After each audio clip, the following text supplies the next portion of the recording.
Can Bonnie Patton please come and see me? Bonnie Patton.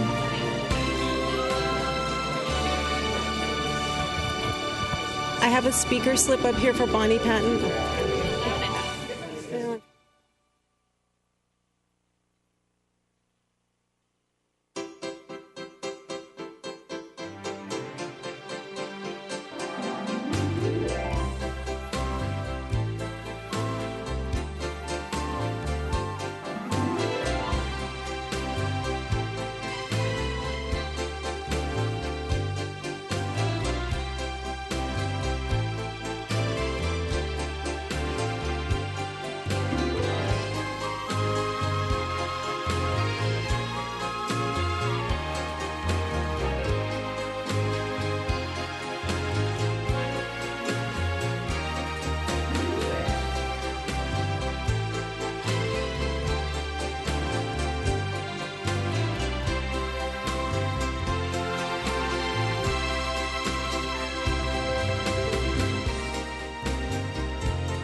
Good evening, and welcome to the Millbrae City Council meeting of July 11th, 2017.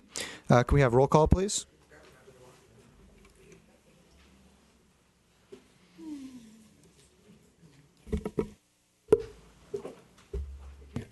4 members of the council are present. Councilmember Oliva is excused.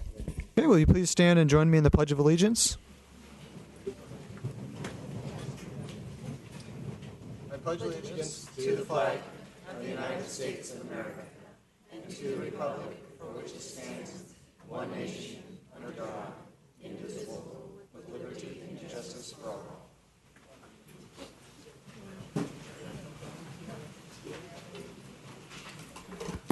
Okay, this evening we have no ceremonial presentations, so we will begin with the agenda overview and staff briefing. City Manager Raines.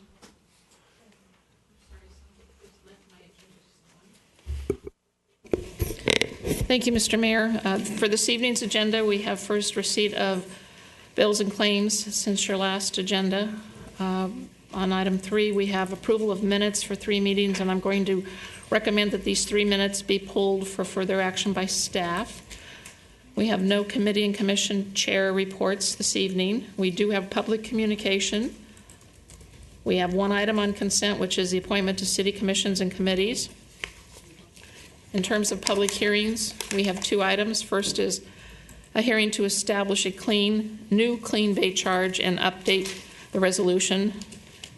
And second is a public hearing to consider an update to the monthly water service consumption charge and updating Exhibit A to the Municipal Code, Section 8.05.660.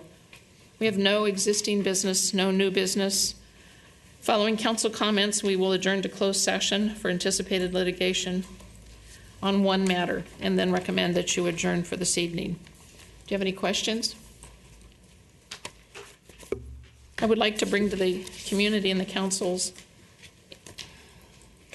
information. We have, I'm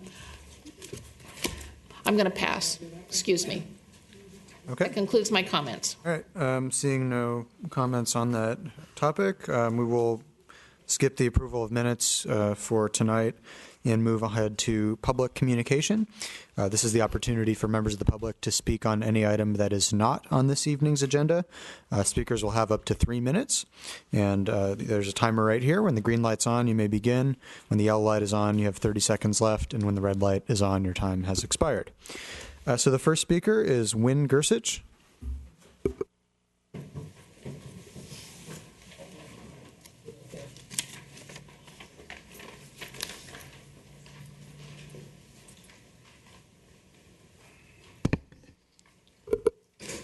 Hello, tonight I'm going to talk about SB 649. This is Senate Bill 649, and your Senator Jerry Hill voted for this. I called up his office, and Mark Hirschman, who used to be the mayor of Millbrae, he wouldn't speak to me, and the girl wouldn't take my complaint, even though this is going to kill people. They're going to put small cell phone towers on the utility poles in front of your homes, every 10 to 20 houses, and they're using 5Gs. At 5Gs, it causes tumors. On this article that I've been handing out, it says, Bill would turn California utility poles into cell towers by Nina Beatty. It says that in Palo Alto, that the radiation on the sidewalks were higher than it'll cross the blood-brain barrier and cause tumors and things. And this over here, because I've been passing this out, nobody seems to know about this stuff. They said cities fight bill to streamline cell antenna installations. Millbrae's not on this list. You call up Jerry Hill and you call up Mark Hirschman and you complain. Because this, if they put it in front of your houses, this is outrageous, because they wouldn't take my phone call. I had a business here, 25 years on Broadway. If they put one of those cell phone towers in front of my salon on the 2nd floor and radiated me every day, I don't have the right to complain for the senator who voted for it? So they're saying if you don't live in the Bay Area or you don't live on the peninsula, you can't complain. But you want business owners to put businesses in your city. Well, every business owner should be leery about this, because it's not just in front of your houses, this is in front of our businesses too. This is murder. When you can sit there and do this, because the vaccines that they're doing for these kids, polysorbate 80 carries these aluminum in the vaccines directly into the brain. So what happens when you walk under a microwave coming down from the utility poles on the streets? If you have aluminum in your brain, you know, aluminum in a microwave pops, right? It's a good way to give people brain tumors, isn't it? And in 2020, under the Obamacare plan, they're going to have All the adults vaccinated too. If you look about the truth about vaccines, it's on YouTube, episode 1 through 7. Part 2 talks about polysorbate 80 carrying the aluminum into the brain. The last video talks about how they're going to give every adult vaccinations in 2020. You should be fighting like heck against this. If they can't prove these vaccines are safe, you don't take them. And another thing, too, is now in the news, we're going toilet to tap. Dr. Wynn Parker on his radio show was going crazy on this one because he was talking about the chloramine mixing with the organic matter in the water and how it causes trihalomethanes, haloacidic acids, all of these things that cause cancer. When you're turning toilet to tap and you just opened up your recycled toilet water facility and you're pumping it into the ground, now you can drink it. So this is amazing because this is what everybody was waiting for. Your water bills are off the charts. Your water's like liquid gold in this city. But you know what? It's carcinogenic. So please look up Dr. Wynn Parker. Chloramine causes collateral health damage. We need to replace the infrastructure. Okay. The next speaker is Al Arnolfo.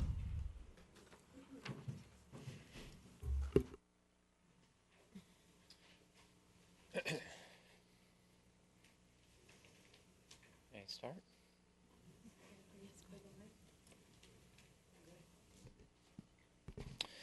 My name is Al Arnolfo. I've lived in Millbrae almost all my life, since the age of 4 to be exact.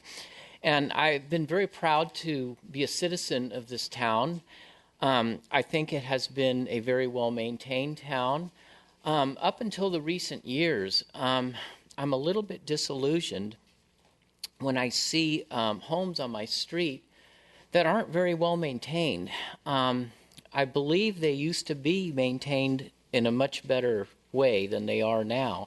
And I'm not sure I understand why this has become.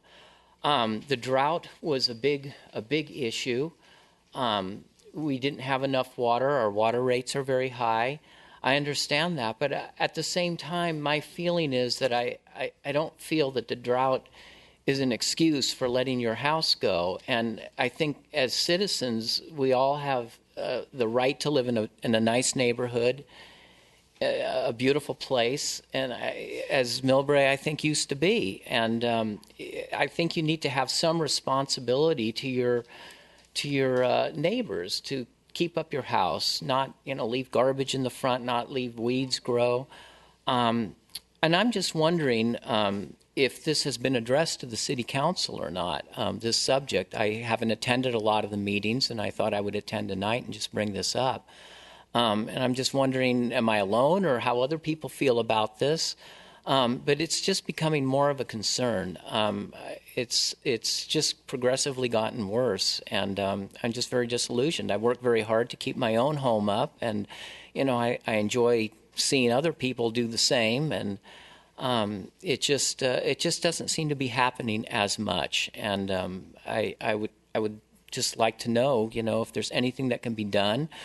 Can there be consequences? Should there be consequences for not maintaining your home?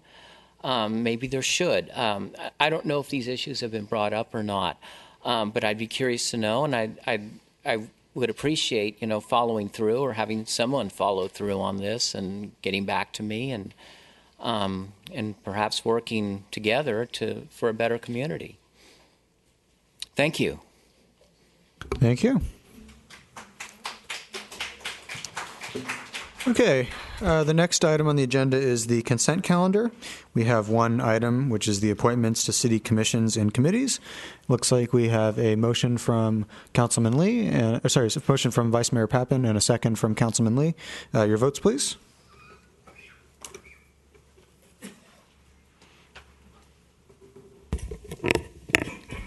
Consent calendar item 5, approving the appointments to city commissions and committees, is unanimously approved.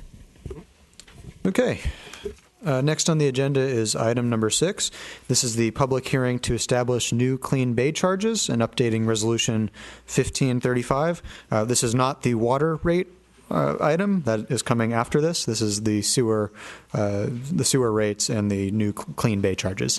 So we have with us Jim Steele from the Finance Department to give a presentation.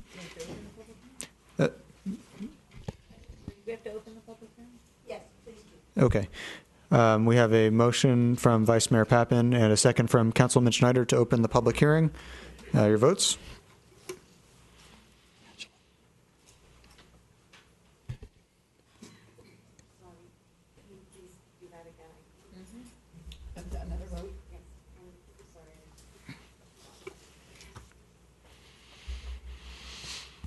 The public hearing is opened.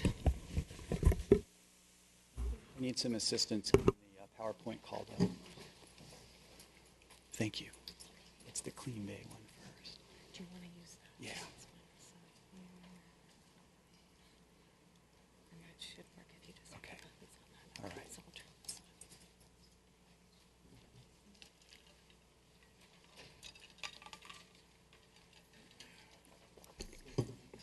If you want, you can use the handheld. It's up to you. Okay, this is on now. Mr. Mayor, Madam Vice Mayor, members of the council, what we have before you is a culmination of several study sessions. In the first, yeah, is that okay? Got to get closer. Is this on? No. How about now? I'll speak louder.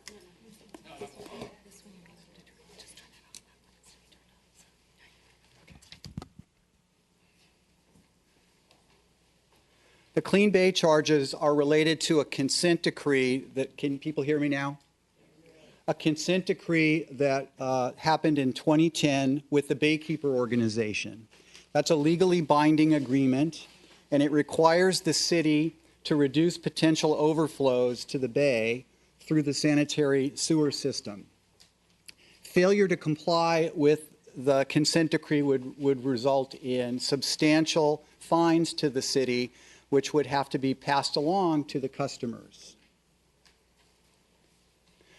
In order to deal with the consent decree, the Public Works Department undertook two studies. The first was a capacity study to measure whether there was adequate flow of the sewer system during dry periods.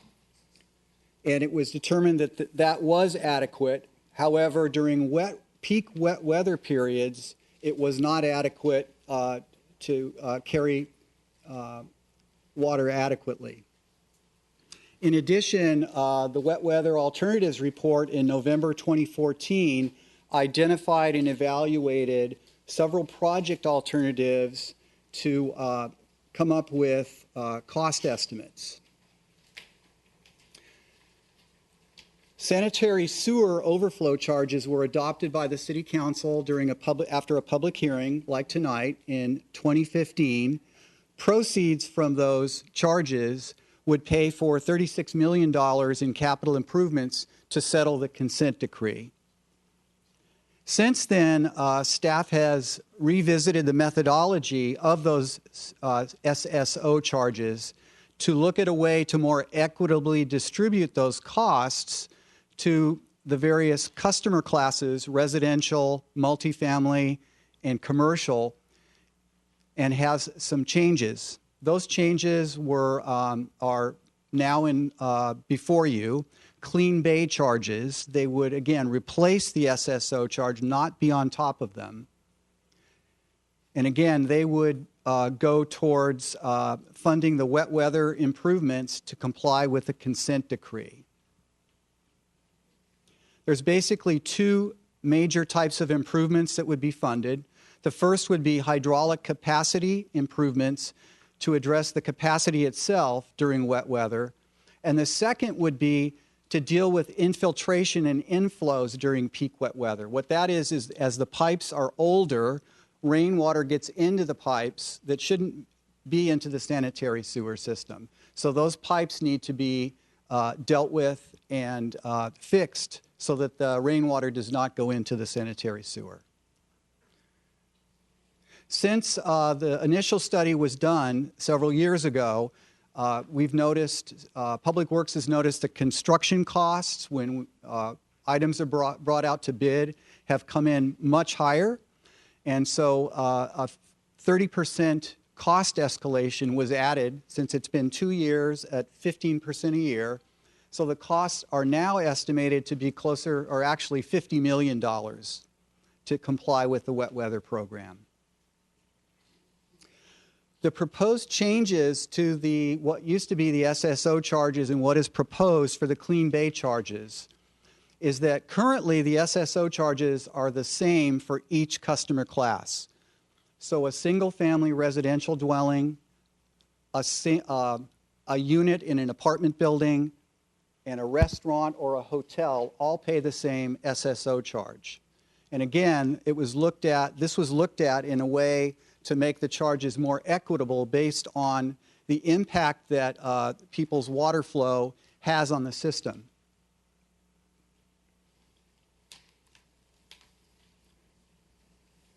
What was determined was that it makes sense to continue a flat rate for single family and a flat rate for multifamily for each unit, but to reduce those amounts as residential doesn't add as much impact as commercial does. So for that purpose, the commercial rates are now going to be, if approved, comprised of a fixed portion and a per usage portion. So right now, the current fee is, I believe it's $23.90 per month.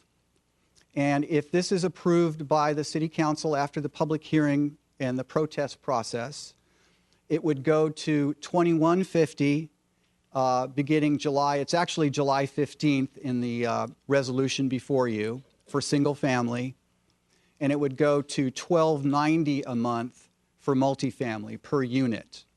There's a quantity charge that would be added to commercial, as I discussed a minute ago, of $3.52 for every CCF, which is 100 cubic feet of water use. Over the 5 years, the rate for single family would not reach where it is now for single family until the 4th year. You can see it would go up to $24.90 in year 4, $26.15 in year 5. It's worth pointing out that Millbrae currently provides a customer assistance program for residents that are able to demonstrate that they are of lower income, and that's based on, thank you. That's based on whether they residents qualify for the PG&E care rate. Water and sewer users have the ability to have a 25% discount on their fixed charges. This is not currently in the SSO charge. So we've added to the resolution a provision, again, if it goes through the public hearing process and the council approves, that would offer that 25% discount for the new Clean Bay charge.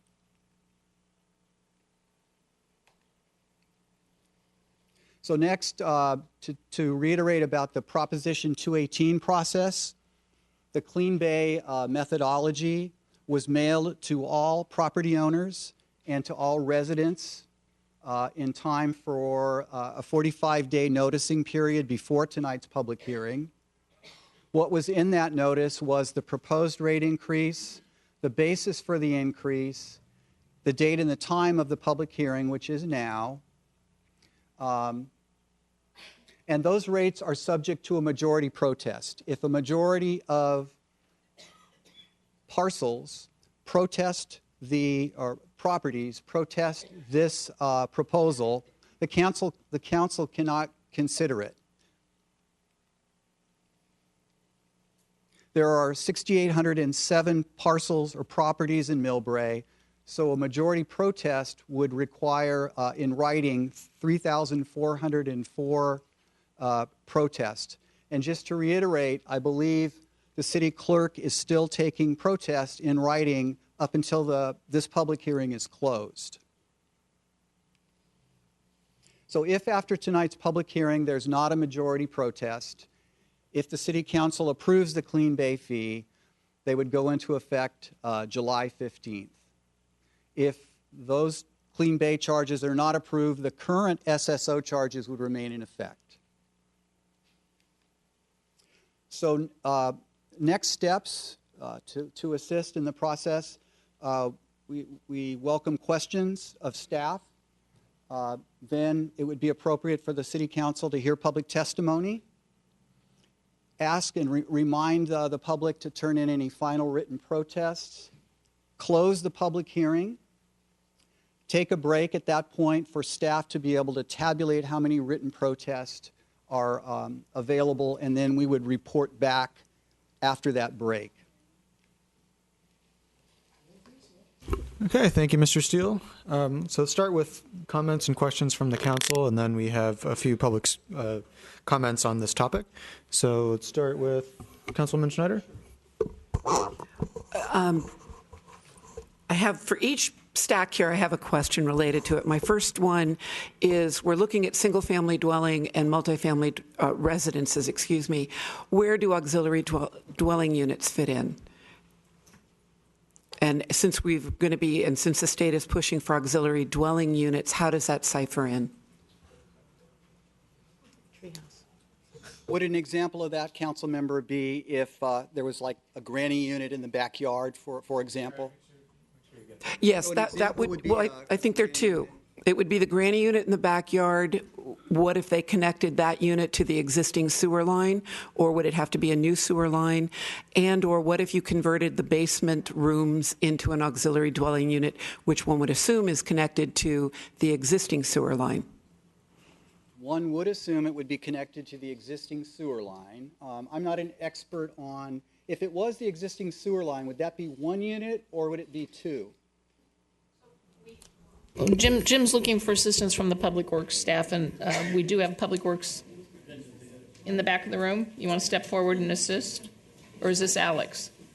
Both of you, come on up. This is Cyrus Kiampour, Public Works Director.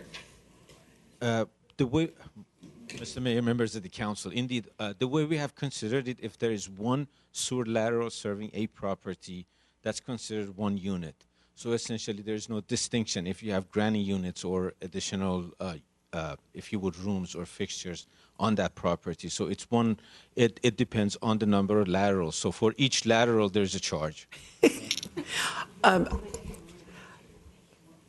Except in a way, then, that single-family residence is becoming a multifamily dwelling, although it's under the limit that we've got in the report, which is 4 units. So you've got a 1 to 3 unit situation, but you don't really describe a 1 to 3 unit situation in the documents. So I would feel more comfortable seeing how you're going to handle unit 2 and 3. Well, I think the way we're looking at it is if this property is zoned as R1 or a single-family dwelling unit, we consider that to be one unit.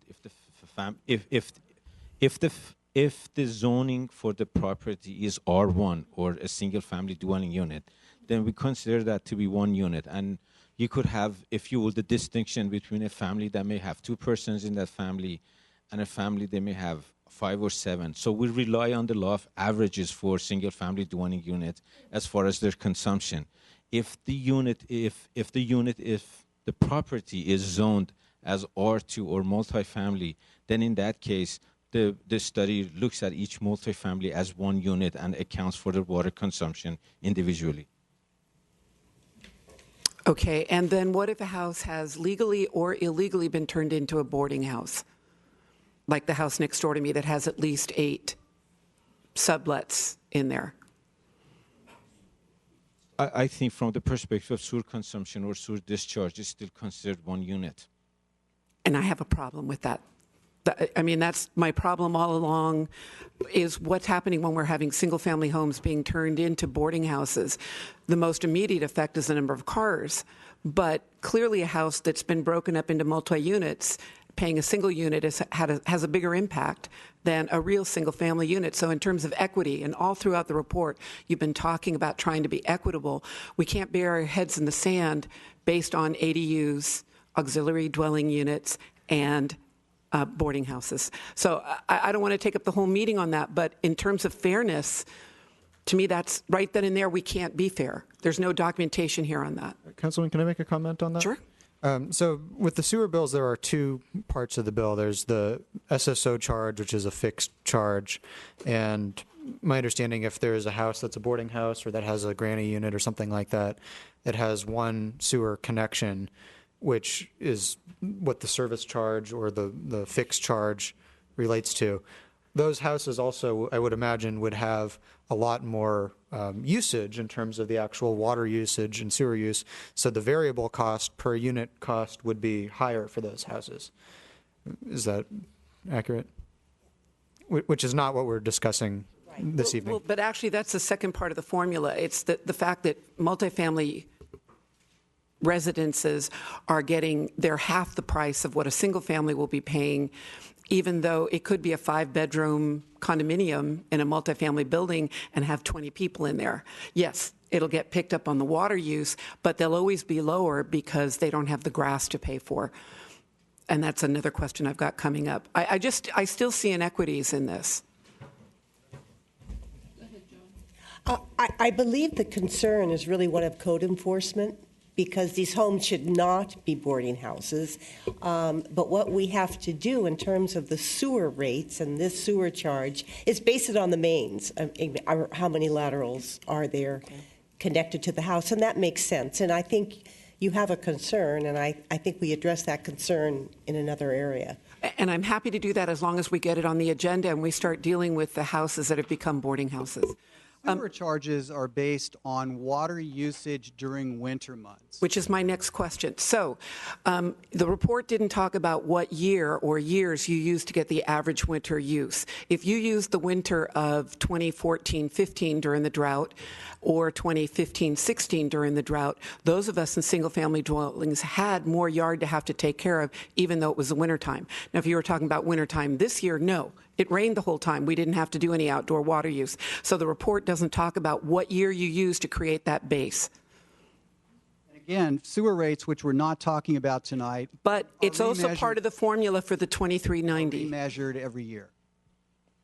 Yeah, I mean, the way you've currently been doing it with your sewer rates and the way it's in here as well, it's based on the prior winter period. The winter water use doesn't... Hold it up. Hold it up closer. Oh, the winter water use has a lot less variability than the summer use. You're right, there are different weathers, but when you look at kind of the averages, it goes up and down a little. So it's not perfect from year to year. People are going to be a little higher in years where it's dry, a little lower in rain years. So it's based on the prior winter year.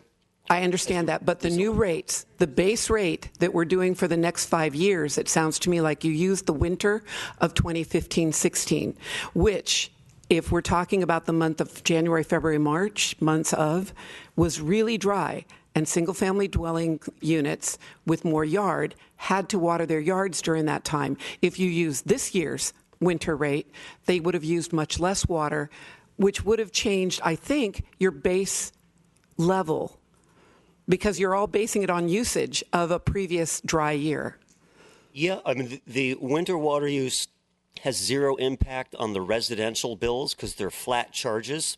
And the flat charges were developed looking at historical water use from prior years. So the fact that this year the water use went up is not going to have any impact. No, the water use went down.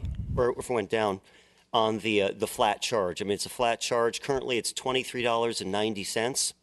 Flat charge, regardless of what the winter water use is.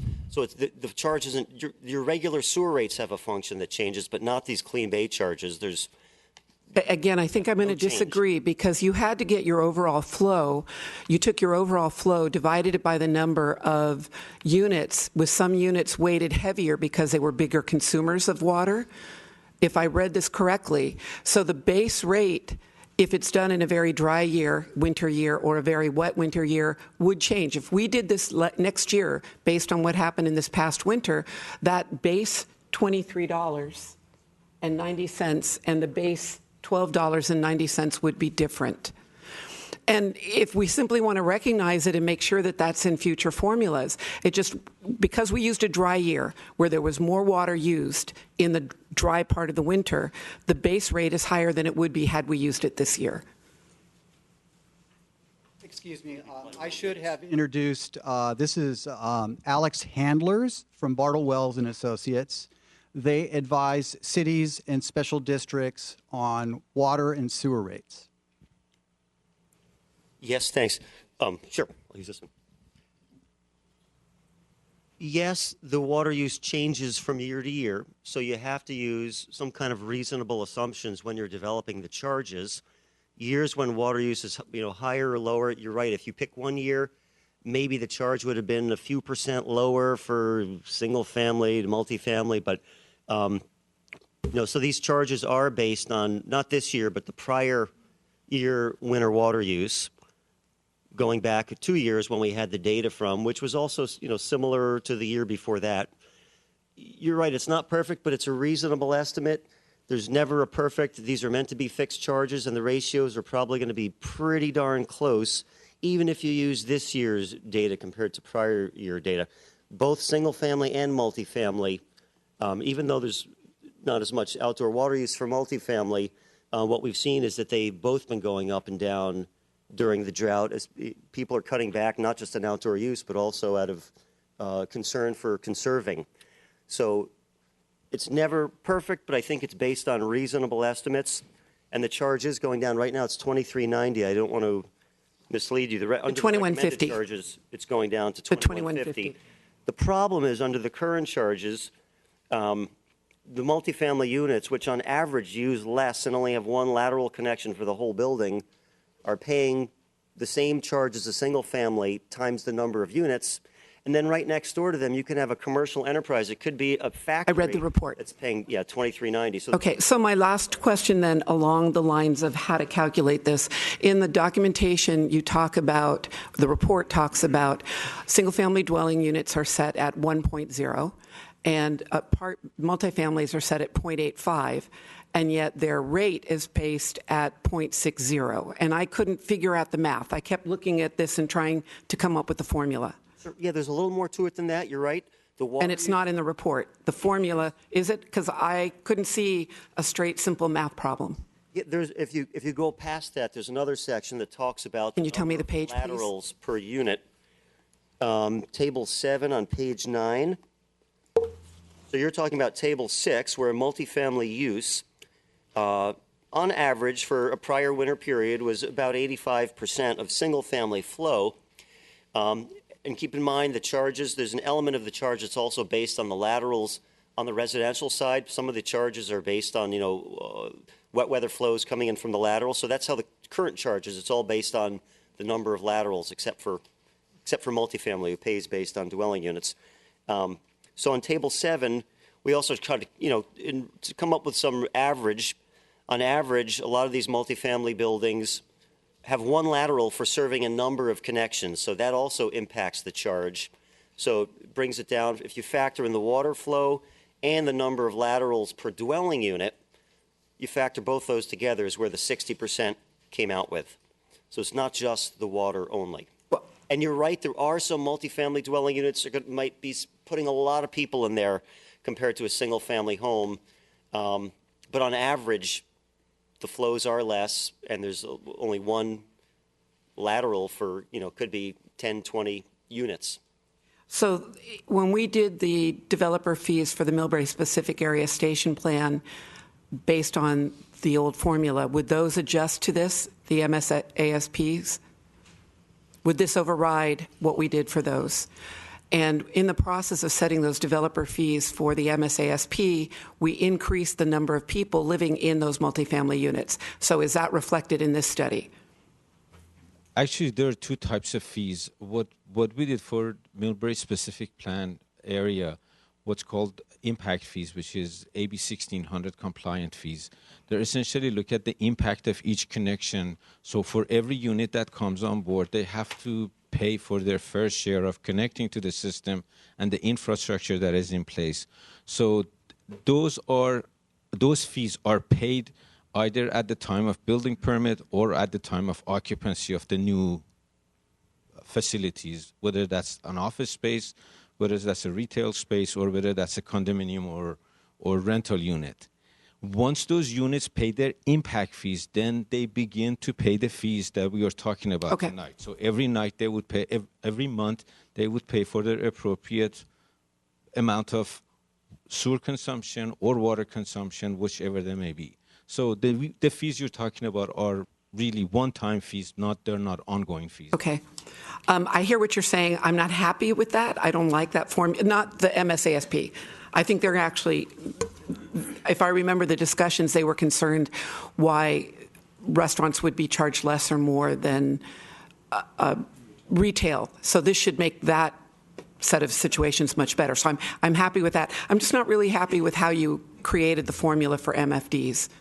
MFRs. But I'm only one person, so I think those were my main ones. To me, it doesn't make sense, and they're getting charged significantly less than what a single-family dwelling is, and I don't like that. I just want to bring up one other thing, because you did raise a point about someone having like a boarding house with, 8 people living in it. I think in those cases, the city would have the flexibility to deem that it's not a single-family residence, that's become a commercial enterprise, and say, hey, we're going to charge you the commercial rate if you are operating as a commercial enterprise. So that may be a possibility. I will defer to your legal counsel on how you treat those folks. So they'll have a lot higher water use and would pay more. Thank you. Okay. Vice Mayor Peppin? We'd like to hear legal counsel's opinion on that. If a single residence was determined to be somewhat of a boarding house, can they be reclassified as a commercial property?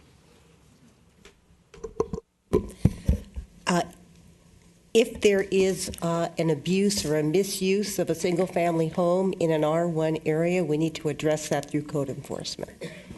I don't think we can arbitrarily deem it to be something it is not and allow it to exist in a zone which it should not exist in. I think we have to deal with these problems in the appropriate manner. Oh, sorry. Thank you.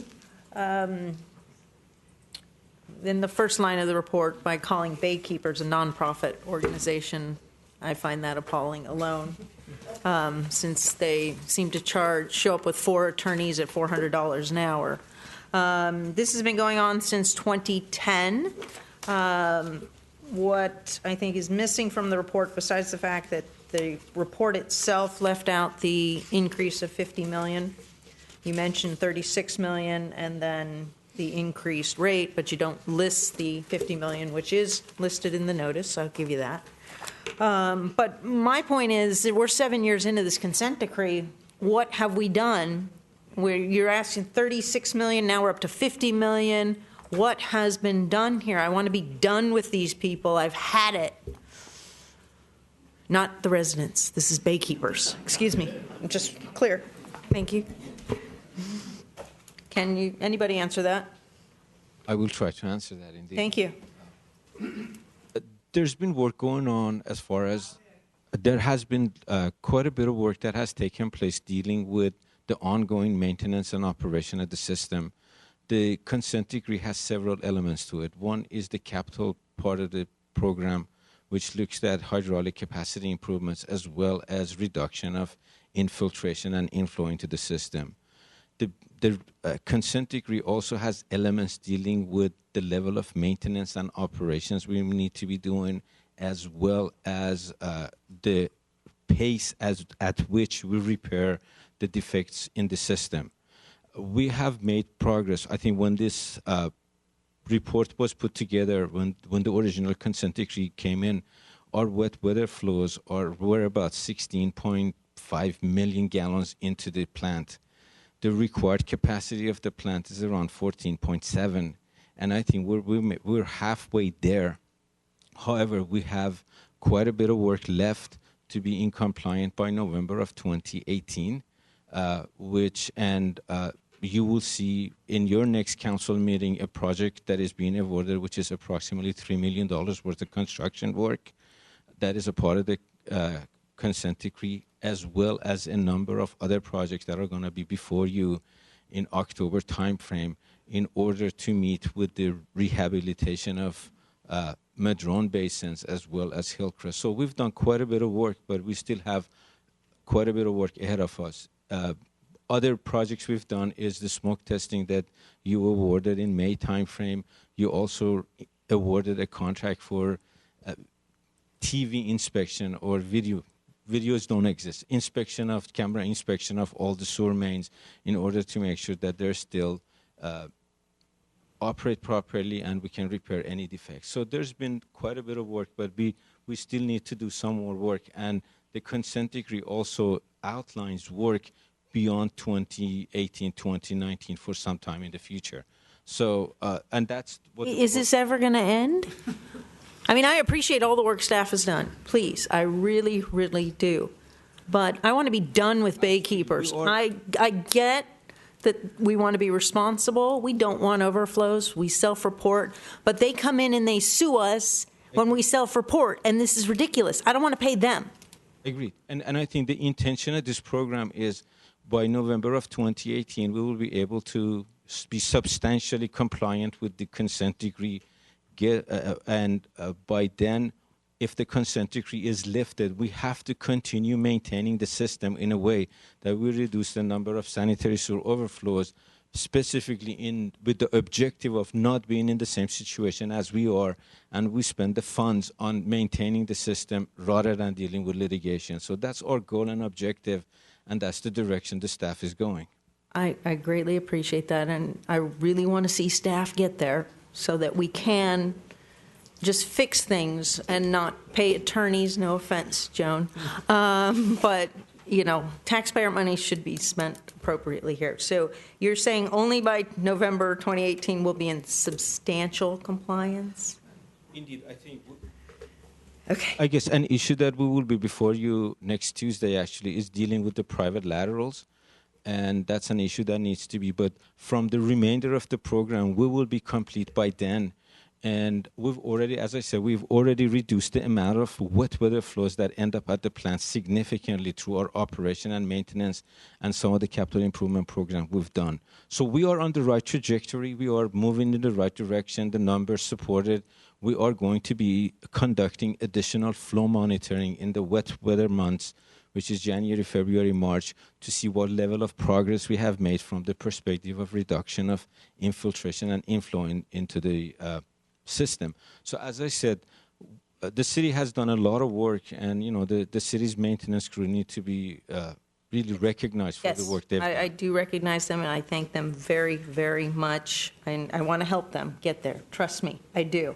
But when we have things in the report here like operational costs to include, you know, more legal costs and more of other things here. So the sooner we can get to where you all need, I do hope this happens, please. You know, that in the long term, the sooner you can get rid of baykeepers, the better. Thank you. Okay. Councilman Lee? Thank you, staff, for this report. I know it wasn't easy, and we've been dealing this for a long time. I feel the same way, that we're, you know, rather being sued for something, Baykeeper seems like they're taking advantage of all the cities on the in the Bay, and they're going up and down suing cities, especially small cities, to comply with this regulation, their consent. And I find that I think this city has done a lot in the past, and nobody really wants to have sewer in the Bay, especially since we use it to fish and recreation. So to me, I want to know two things. What for our audience and people at home, what is causing these overflows? And what are we proposing? Can you give us some more specifics on what we're proposing to do with this SSO charges, with this sewer overflow charges? Absolutely.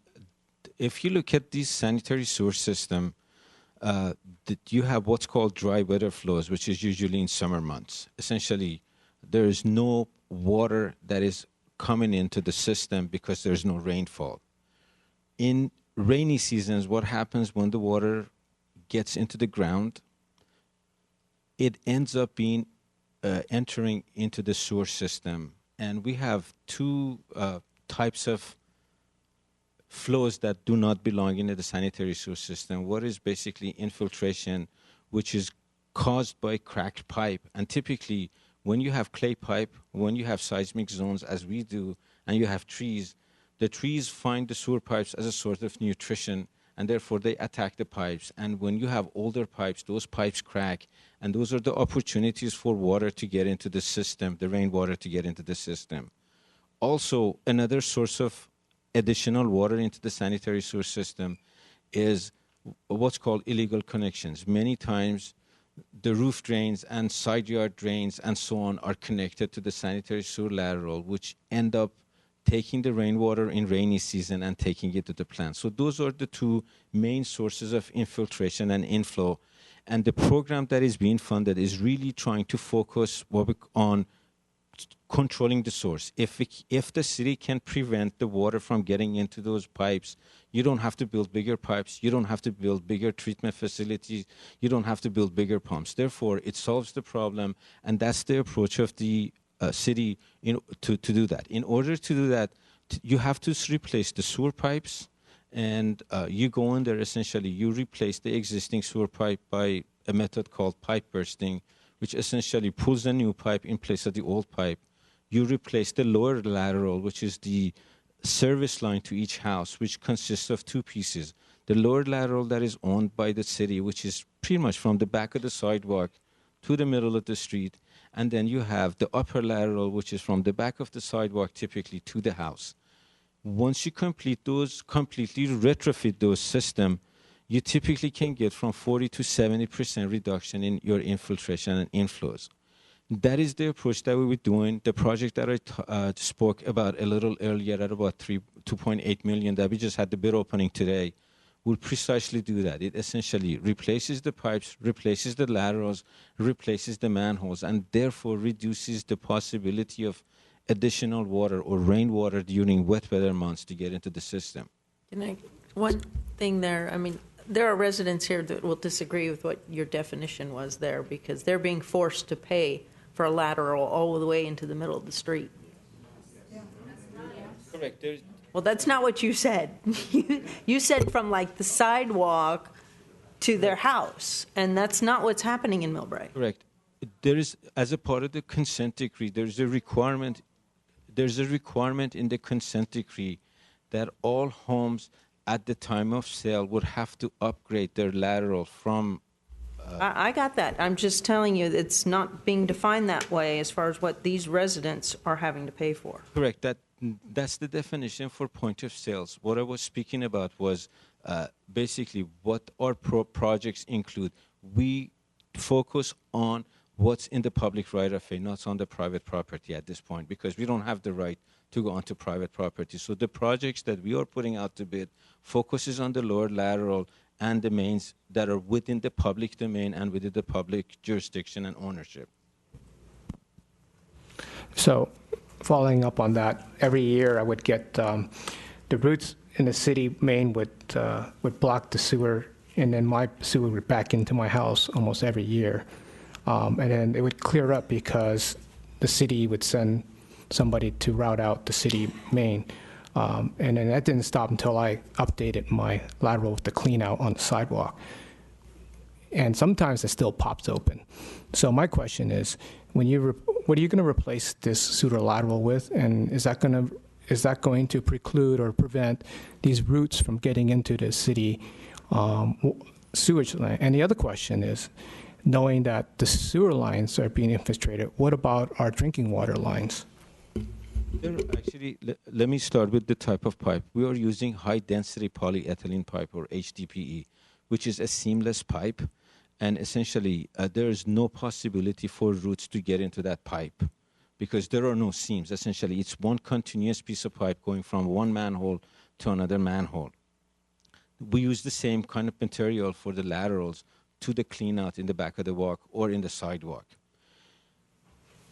The water system is quite different than the sewer system. The sewer system is a gravity system. It relies on gravity in order to carry the flow. The water system is a pressurized system, and they use a completely different type of, if you will, pipe. The pipe is pressurized, and it operates at a very different conditions than what you have with the sewer pipe. Department of Health Services has requirements from separation perspective between the new sanitary sewer lines and the water pipes. And they have requirements as far as whether within 2 or 3 feet of each other what are the requirements. So there are strict requirements that the city has followed from the perspective of those two systems. I understand the water lines are under pressure, but we'll be having water main breaks almost every month. We're not on that issue yet. So, I mean, I'm just questioning, is the sewer lines, how do you prevent, you're saying only 40%, we're going to solve the 40% of infiltration of the sewer from leaking. So doesn't that, some of that sewage from the lines, won't that enter into a broken main or something? Doesn't it have that potential? I'm sorry, I didn't understand your question. I'm talking about sewage infiltrating into our drinking water line due to a water main burst, which has been happening quite often. No. Typically, there's, I guess our crew is very, very careful to make sure that when their water main breaks, making sure that there's no possibility of cross-contamination. Second thing they do quite a bit of chlorination and disinfection before you basically put the water pipe back on. So, from the perspective of the two systems mixing up, And they're apart. correct, yes. Purposely apart. Okay. Typically, your water pipes are about 3 feet deep, and sewer pipes are 4 feet and deeper. So typically, all the time, water pipes are above the sewer pipes. Okay, I have one question. I'm a bit concerned about the cost escalation from $36 million that was estimated a couple of years ago up to $50 million. And these fees are not, substantially different than what had previously been approved. Are we going to have the funds necessary to cover the $50 million that's estimated for these improvements to be in compliance? Yes, the estimates are we will have sufficient funds. It may be that those fees have to stay in place longer than they would have. They're in place for 20 years, I think, right? That's not in this current fee. In the Clean Bay charges, there's no provision that it ends in 20 years. Is there a provision that it ends at all? When the funding needs are done. So it's indefinite? When the funding needs are done is when it can stop. And it can always be reduced. But would let's see. I see in Somehow here. they're not hearing you. I don't know if it's this mic or that mic, but you've got to. The Clean Bay charges stay in place until the program is completely funded, which means we're going to be selling bonds over the first 5 to 7 years. Debt service will be paid over a number of years. As those bonds get paid off, the costs can come down, and eventually they should go away unless there are residual maintenance costs. Mm-hmm. This can be addressed at a future time, though. Okay. But what is proposed here, it looks like, I'm sorry, it's not the public comment time at this moment, but what is proposed here is increases of 5% up through 2021. So then after that point, they would continue at the same amount, or Yes, council at that time would either have to increase it, lower it, whatever at that time. Our projection is that should take care of it until the debt is paid off. Okay. Okay. Okay, final note, and then we have some public comments on this topic. So, when you do a report like this, it would be helpful to know. You mentioned 36, and as the mayor said, $50 million. And we've been into this for 10 years now. So it would be helpful to know where the rest of that money went.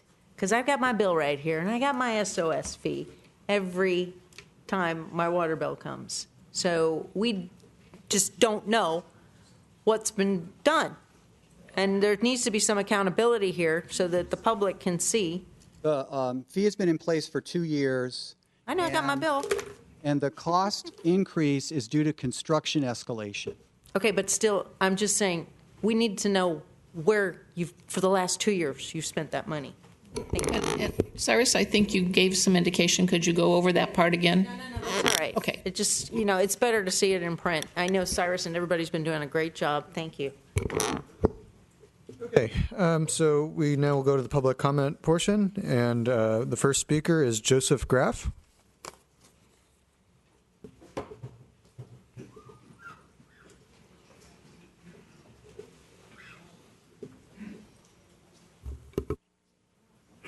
My name is Joseph Graff. I live on 1175 Helen Drive. Been there for about 22 years. And what I'm hearing tonight regarding the sewer charge is kind of ridiculous. How can we pay for something we don't know everything that's occurred going on? I mean, usually when you have a contract, it starts beginning and an end and nothing in between there. But here it seems to go on and on and on. Well, okay, now this is going up. That doesn't work in real life here. I mean, the residents here were, like for myself, I'm on a fixed income on this, and I look at my bill here and I'm going, God, sewer usage or sewer service, $95.40. And there's only 2 of us at the house there using 87 gallons per day. And we're penalized for water saving in our house. I mean, this is ridiculous. And there's got to be accountability somewhere on the line. We already had a problem of accountability in Millbrae here when it came out in the Daily Journal, about $2 million. And now we're dealing with this situation here where there's no accountability. I'm firmly against this increase in here because there doesn't seem to be true accountability. What are we spending on? What are we doing here? When this last rain, it was terrific. And I watched all the sewer manholes just flop up from the amount of water that was coming in. I know some of you probably seen the same thing. And I'm going, well, water goes downhill. It's normal. So it's going to end up in the bay. It's uncontrollable at this point. The other thing is that the storm drains that are there, they need to be cleaned. If you don't clean them before a surge, it's going to get interjected into the system. We're already drinking sewer water, basically, from Hetch. It's called blended water. I don't like that, but I'm forced to do that. And we're paying for it. We're paying for the water. We're paying for the sewer, the same water that we already drank that's going through the whole system and everything else. It's not right. I think we live in America. We should have clean drinking water. Hetch, when it was conceived, by the forefathers, they had a gravity system, and it came all the way through. Now we don't have a gravity system. We got clean water. Now what we got is a pump system with garbage water interjected in there. And I just think that the council at this time should vote no on this. Thank you. All right, thank you, Mr. Graff. The next speaker is Bonnie Patton. Bonnie Patton.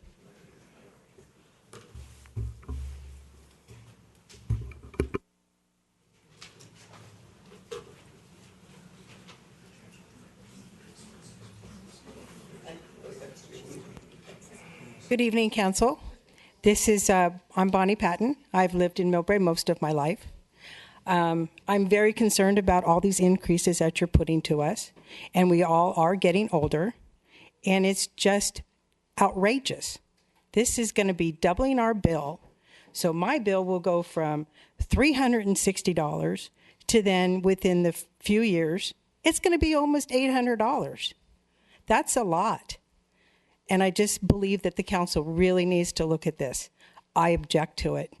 And there needs to be a little better communication as to whether we can accept it or decline it. And there really isn't. Email isn't everything.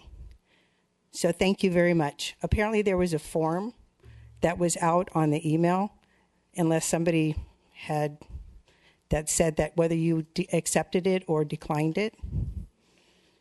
But the only thing that I got in the mail was the letter that we've all been looking at, this one here. But I heard that there was some type of a form as well. The note. Yeah, I only got the notice. Yeah, the notice says how to. Yeah, because I was forwarded a notice that I myself did protest against this increase. Okay. Yeah. But I just think it's outrageous. Okay. Thank you. Ms. Patton. And again, right now we're only talking about the sewer charge, which for residential customers is not an increase. The next speaker is Marge Colapietro.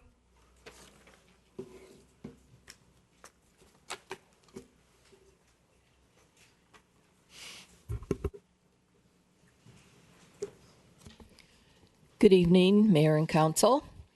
I've written and brought with me two separate protest letters for items 6 and 7 that are on the agenda, and I'm going to wait before I turn them in because I want to hear as much as I possibly can for justifying the actions that you're recommended to take this evening. I also want to comment that item 6 is 33 pages and item 7 is 65 pages. And from getting the information over the internet on Friday, it's pretty difficult on a weekend to go through 98 pages. I was able, by maybe 5 o'clock this afternoon, to finish the agenda item 6, and I didn't get to 7. And I'm just wondering if you need to deal with both of those this evening or whether you can take item 7 and maybe either move it to the next July meeting or have maybe one of your special meetings in between. To me, it's just not enough time. I also want to ask, or I wanted to encourage the public that if they go to the city's website and sign up to receive the notices about council meetings and the agendas, you can do that and you'll receive them and be able to go through them before the meetings unless there's 100 pages. And I strongly recommend that you do that, and they will pop up they get posted on a Friday before the Tuesday council meeting. There's also, the documents refer to fixed income and programs that the city has. And the city has a program where if you qualify for the PG&E Care program, that it was mentioned you would get a 25% discount on part of this. And they also list in the documents what qualifies you. And that would be if you make less than, I think it's 32,000 something. So those opportunities are there. So please take advantage of preparing and getting ready. I also want to know what and staff could address this, what are the tangible consequences and other alternatives if the rates are not approved? How will we manage as a city? And then on the sewer lateral system, I want to know if the sewer lateral process will continue as it is today, where if some of the older homes that have 2 houses sharing 1 lateral at time of sale, whether or not that they will have to do, but will it be the responsibility of the residents, or are the costs here that talk about laterals going to be paying for those residents, which to me is not Thank you, Marge. fair. Thank you. The next speaker is Deanna Stauffer.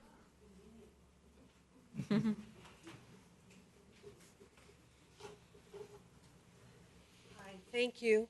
I just had a really quick 2 questions. Speak into the microphone. There. Okay.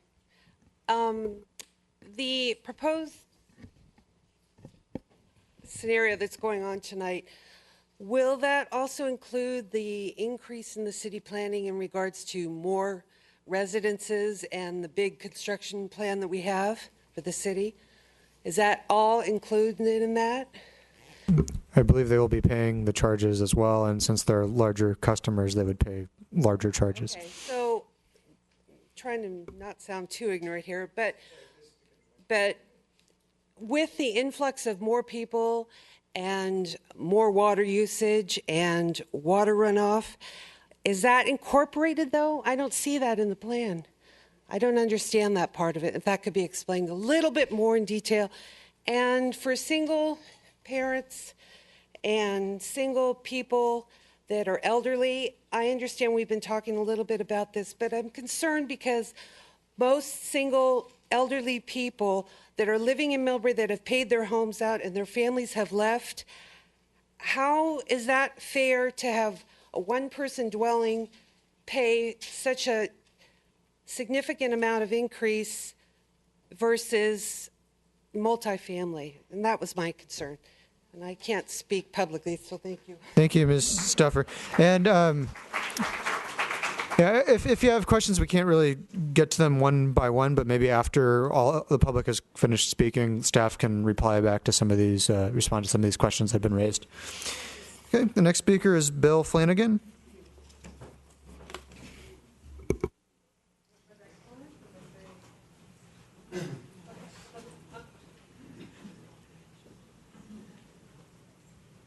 Good evening. I live at 548 Santa Clarita. I'd like to tell you that I'm a retired plumber. I know what I'm speaking about. And I'd like to talk to the engineer, the city engineer, to let us know how many houses in Millbrae have got their own ladder out to the street. The lady before me said that there was 2 or 3 houses that's tied together. So how do you determine then the flow of the water then if 2 or 3 houses are tied in? Another question about stormwater and rainwater. Does the city of Millbrae have a system where instead of the stormwater going into the sewer system, do they have tanks available where they can pump it in there, holding tanks? Another question, do they use number 1 water or are they using domestic water for the fire hydrants? Or is it potable water or reclaimed water? How many houses in the city of Millbrae have their own ladder out to the streets? And then when there's a sale, is the city responsible for just going from the sidewalk out to the tie-in in the street? And who's responsible from the one back into the house? According to the city is, the owner is responsible from the tie-in from the house all the way out to the street. Why? I'd like to know that. And also, if there's a plumbing and inspector's vacancy available, I'd like to apply for it. Thank you, Mr. Flanagan. The next speaker is Stephanie Wong.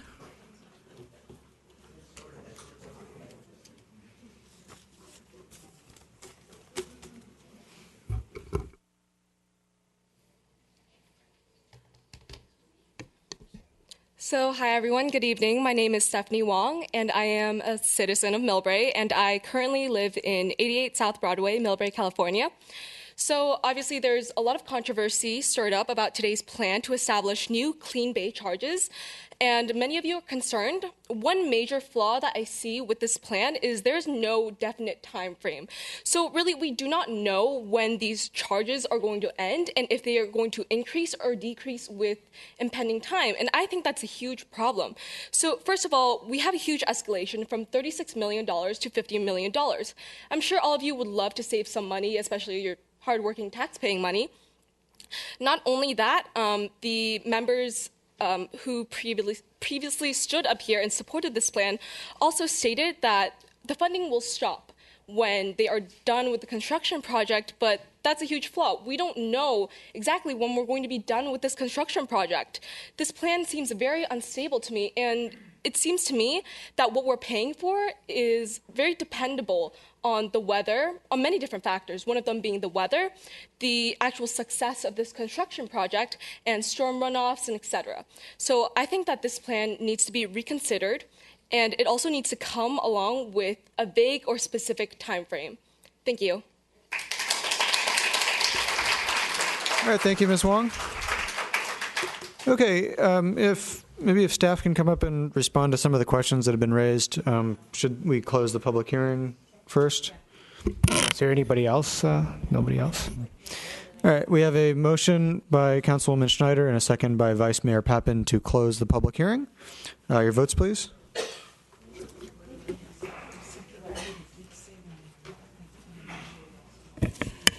The public hearing is closed. I wanted to address one of the questions, Mr. Mayor, on what would happen if revenues came in higher because new development comes in at a faster pace. If that occurs, we'll be able to pay the bonds off sooner and the rates can be reduced and eventually go away sooner. There was another related question having to do with the time frame. You'll notice that there's no time limit on water rates or on sewer rates either. So this is not any different from another utility charge. When the costs and the revenues for all of these funds are segregated in the books, they're reviewed by auditors every year. As part of the annual budget, the Finance Department will review fund balance and they'll report to Council on whether fund balance is in excess. They always have the ability to recommend to the Council that fees can be lowered. Yeah, I would just like to add a couple of things to what Jim just mentioned there. The Proposition 218 process that you followed, there's also a number of substantive provisions that Prop 218 puts out there. One of them is that the charges cannot exceed the cost of service. So when these bonds go away, you can't just keep collecting them. You have to drop the charge. And number two is that the charge can only be used for the purpose for which it is collected. So there's no, you have legal requirements. These charges are segregated. They can't be siphoned off and used for something else. The problem is no one knows exactly what the projects are going to cost. Their current engineering cost estimates are being used, but they may end up costing more or less. And as the debt service rolled out, the charges are going to go down. So it's not typical to put a finite end on it when you don't know when the end is going to be, but there are substantive constitutional provisions in place to make sure you're not overcharging customers. So may I ask a follow-up question to that? Assuming that the $50 million total cost is accurate, do we have an estimated time for when it will be paid off? Yeah, I'm going to say approximately 30 years. Some of these projects are rolling out over time, and there's going to be debt service incurred. Yeah. Oh. Yeah. How long does it go? Yeah, typically bonds are issued for projects like this for a 30-year time frame. If some are issued this year, it would go 30 years from now for part of the charge. If other bonds get issued in future years, let's say 3 years down the line, well, then the debt service for those bonds would extend out 30 years from that date, but the charge would step down as different bond issues are paid off if debt is incurred for these projects. So it's hard to exactly pinpoint. There are some unknowns, but roughly 30 years for each bond issue. Then they would phase down as they're paid out. Okay, Councilman Schneider. Sorry, are there other questions from the audience that I just wanted to follow up on we have a response for? Based on the resolution. Yeah. Hold on, please. Oh, there was another question about that this is a new charge, and just to reiterate, if council does nothing, the old charges stay in place. The $23.90 applies to single-family homes, is what people have been paying. Under the new charges, it's $21.50, and for multifamily, it drops down lower. And so it's a reduction for most people. For commercial, it is going up, because a giant commercial business right now could pay, the same $23.90 as a single-family home, even if they're putting in, 500 times the amount of flow into the system. So that is really the main difference in these charges, but they're not new charges. They're not on top of anything you're paying now. It's a replacement of what's already out there. So most people are going to start out paying less than they currently have. Plus now they would qualify, certain residents would qualify for the care package, which they did not qualify before. And that's under both this fee and the next issue that we're going to be talking about. We've never had that care package before. That is correct. Okay. My only point was, in the resolution, it says that some of the financing would be over a period of 20 or 30 years. So if it's 30 years, then the resolution needs to be updated. Well, I don't think the city knows exactly what the financing terms are going to be. There's different financing programs out there. Some of them used to only go 20 years, but now have been extended to 30. So okay. It's not currently known. Any other responses to some of the questions that have been raised? Who has to pay for the sewer lateral wear and just... Indeed. Let me talk a little bit about sewer laterals.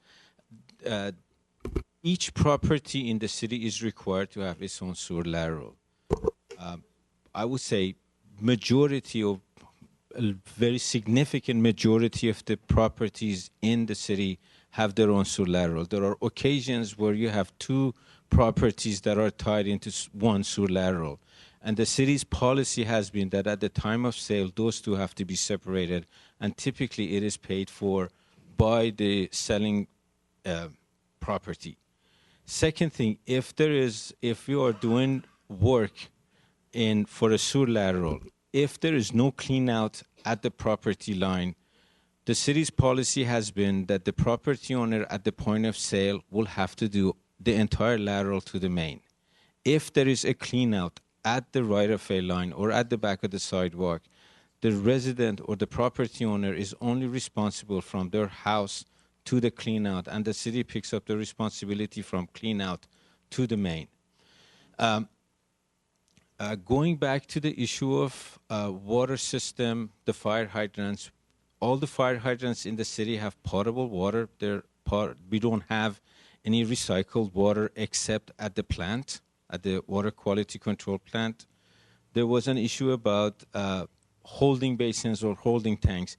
At the treatment plant, there is a very large storage tank that is called an equalization basin that was constructed about 4 years ago in order to deal with the additional flows that come to the plant in order to equalize the flow. And I think that was essentially all the questions we had on the laterals, unless I left something out. The equalization basin, that's raw sewage? That is raw sewage, correct. And Okay, Vice Mayor Pappen? And how does one, the grumbling you're hearing from the audience here, these cleanouts, how does one determine where their cleanout is? Because I know for a fact that people are being charged all the way out into the street for replacing laterals. So how would I, as a resident, know where my cleanout is? Mr. Flanagan back there will do it for me, but thank you. Appreciate that. I mean, one typically could look at where one would think it's the property line at the back of the sidewalk. Typically, it's around a 4 or 6 inch circular box that many times it says CO or clean out on it, or they can. So that's typically where we think most of the laterals are. In some of the subdivisions, you typically have an S on your curb that shows where the sewer lateral goes through. So if you find that S on the curb, you would know your clean out would have to be somewhere from that point to the house. Okay, I'm a little confused too. The report here says single-family residence 2390 is the SOS currently, and I'm looking at my bill. I'm paying way more than that. It's every 2 months. So it's every 2 months. You're right. Thank you for clarifying that. Okay, I agree with this timing situation here. I stated earlier, I thought part of the problem is that the public doesn't know accountability-wise what the wonderful staff has done to this point. So I see that, we are in the position here that if we're not fixing these things now, the sewers, we continue to have to pay the bloodsuckers known as the baykeepers. I'm sorry, but we have to fix this, and I get that, and this will actually lower people's rates, so that is a good thing. But I would like to see something where there is a report back to the council, not these audits. That just doesn't cut it. I would like to see, come November of next year, what's been done, and are we in substantial compliance, and are we on the right track? So that to me is very important. The public needs to know accountability I hope you are highly successful in fixing these problems so that we can be done with these people and done with the bonds. Those are my thoughts. Thank you, Vice Mayor Pevin. Councilman Lee? Okay, so to summarize, these rates we're proposing are going to be lower for single-family units. They're going to be higher for commercial units. If we put like a 10-year time limit on this vote, say, and a bond measure is for 30 years, is that going to be a problem? And You won't be able to get the bond. And Can't get the bond. well, let me. I want the answer. And then, what if they finish? I mean, if let's say we did come back. Let's say 30 years. You said 30 years ended a bond. Are we saying that then we had to come back and vote? Is it possible that the rates can go higher at that time? Because right now we're fixing the rates, right?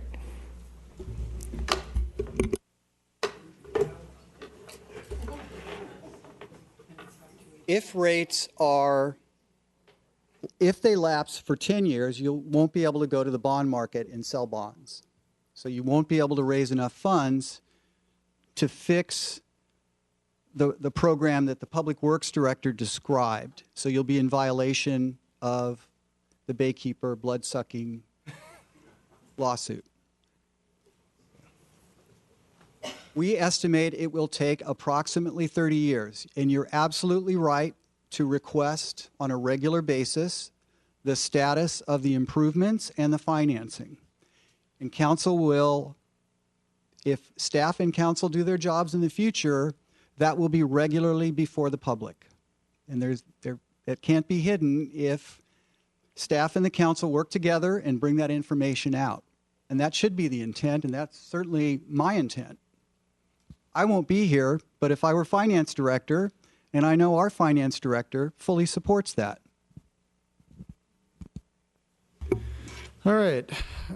So, I think it's worth reiterating one more time that this is not a rate increase. This is, unless you own the Westin Hotel or Safeway or a large business like that, your bill will go down slightly.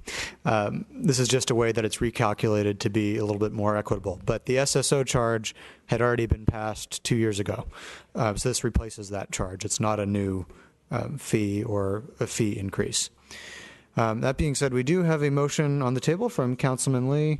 I think we have to get a count of the tabulation first. I forgot about that. Do we? Okay. We closed the public hearing, so we need the count now. In the interim, may I? Yes. I would like to make sure the resolution tonight does have the reporting, particularly to November of next year, when supposedly we will have substantial compliance, so that we can see what has been done. In addition to that, the report, I know you mentioned residents, commercial, all of that. What is BART paying us? If they're not, we want to make sure they are, because they do have facilities at that station.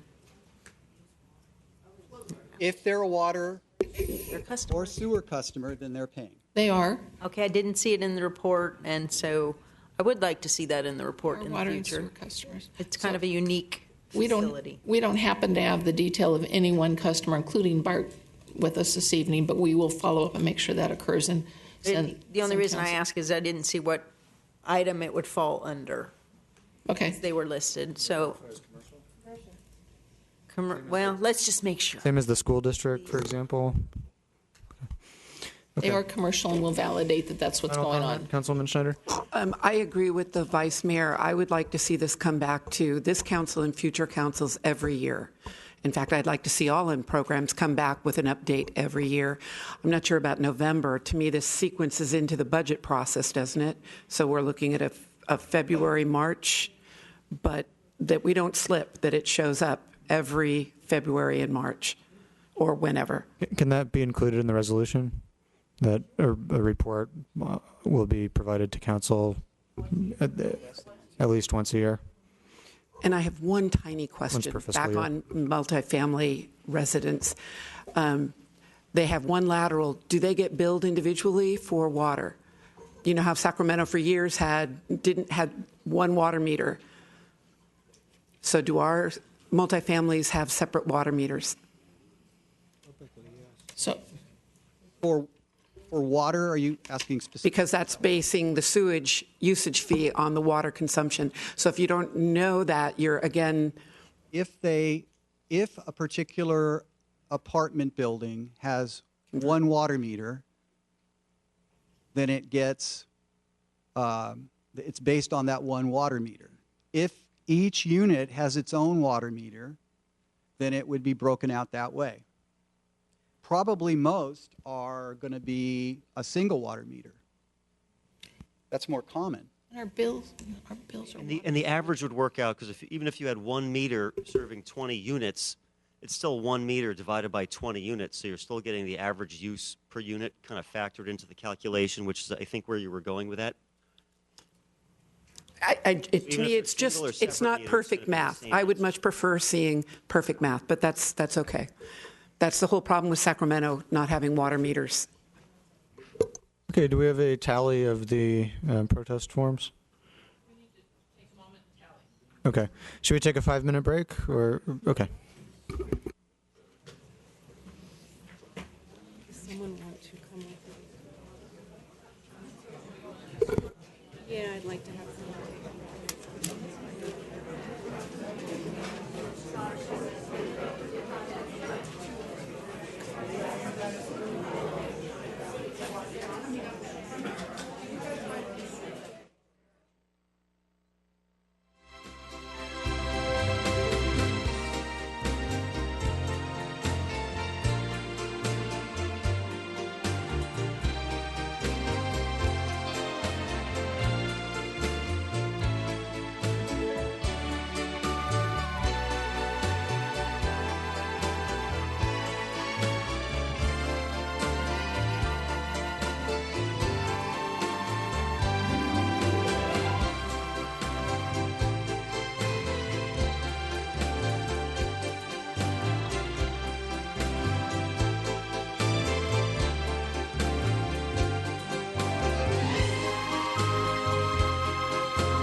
Okay, welcome back.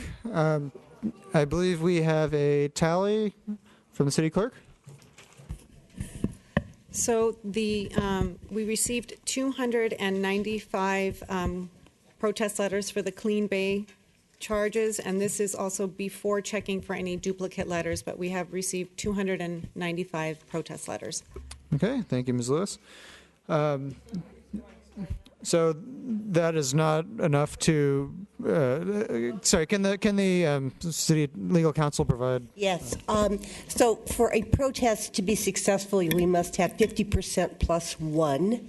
And I believe that this is on a partial basis, and my understanding is we needed, the exact number was 3,404. So we do not have a sufficient number of protests. I have a question. Thank you, Mayor. Okay, Councilman Lee. I just wanted to ask, how much notification did we give to our citizens? You know, what type of notification did we give our citizens, and for how long has that been going on? We're required to give 45 days advance notice before the public hearing. We got it out a day before that, so it was 46 days before. And one was mailed. We're required by law to mail to every property owner. We mailed it to every property owner, and if the person at a certain address was not the property owner, we also mailed it to that address, meaning all the customers also got a copy. Thank you. Okay, the public hearing has been closed. Do we have a motion to establish the new bay charges and update the resolution 1535? Okay, we have a motion from Vice Mayor Pappen and a second from Councilman Lee. And once again, this is the sewer charge, not the water charge, and this would be a rate decrease for single-family residential customers. Your votes, please.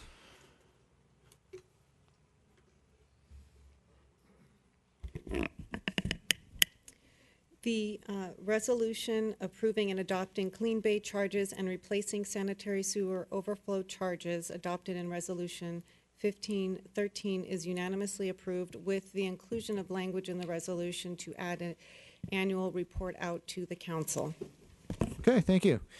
The next item on the agenda is item 7. This is the public hearing to consider updates to the monthly water service consumption charges and updating Exhibit A to the Millbrae Municipal Code. Looks like we have a staff report from Mr. Steele again. Thank you, Mr. Mayor. What you have before you is, again, a public hearing. This is on the city's water rates. How the report that I'm going to do is structured tonight is to go over very briefly the infrastructure in the water fund and what's happened to it and what needs to occur. Second, I'm going to talk about the financial constraints in the water utility and why a rate increase is proposed. And then third, we're going to actually talk about the rate proposal before you and give that some context as far as how that fits with some of the surrounding cities. Just like the last public hearing, you will take public comments after you ask questions of staff. You'll take public comments and then close the public hearing, just like we did on this last hearing. This is the water utility. We've had a total of three.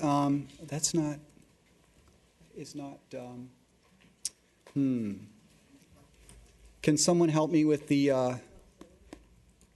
PowerPoint?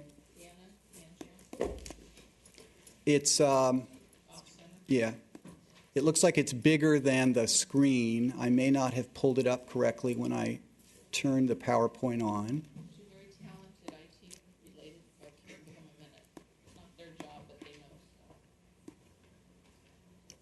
That works. Yeah.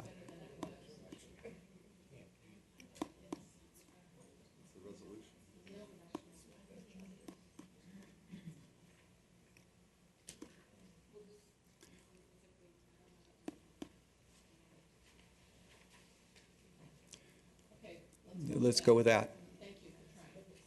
Thank you. It wasn't your fault.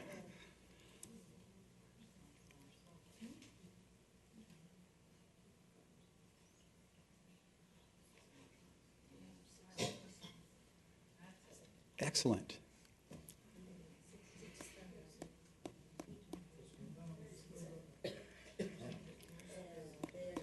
I'm going to start. Well, thank you so much. There have been 3 public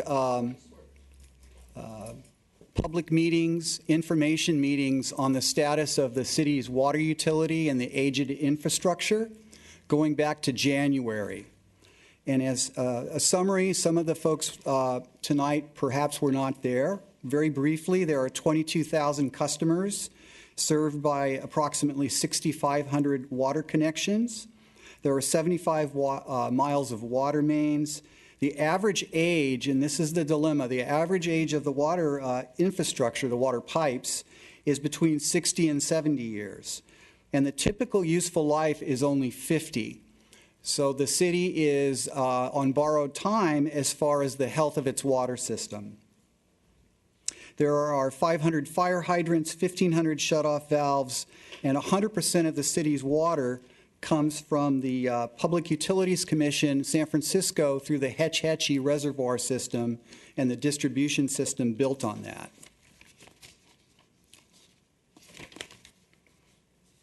There are 5 storage tanks. The average age of those is 50 plus years. There are 2 at Skyline, 1 La Prenda, 1 at Vallejo, and the 5th is Helen, which is not in use. There are 2 pump stations, Madera, which was rehabilitated in 2008. However, Larkspur has not been renovated for a long time, and that's one of the ones that needs, that's the one that needs improvements. In the water study sessions, we reiterated that, again, that most of the water infrastructure is over 60 years old. The impacts of an aged system are that too much time, attention, and money ends up being spent on emergency repairs, responding to emergencies, and not spending adequate time on planned preventative maintenance. This becomes more and more problematic as the system gets older. Obviously, impacts of the system breaking would be customers would have no water. There'd be higher costs for staff overtime to come back on an emergency basis to fix those, and possible damage to private property, which would result in possibly claims against the city. A sample incident was in December 2013. There were 7 main breaks at various locations, and for a period of time, approximately 2,000 customers were without water. We've talked now about the infrastructure, the actual capital system. Now I want to talk a bit about the financial piece that funds the capital system. Since 2013-14, the city has not raised its water rates.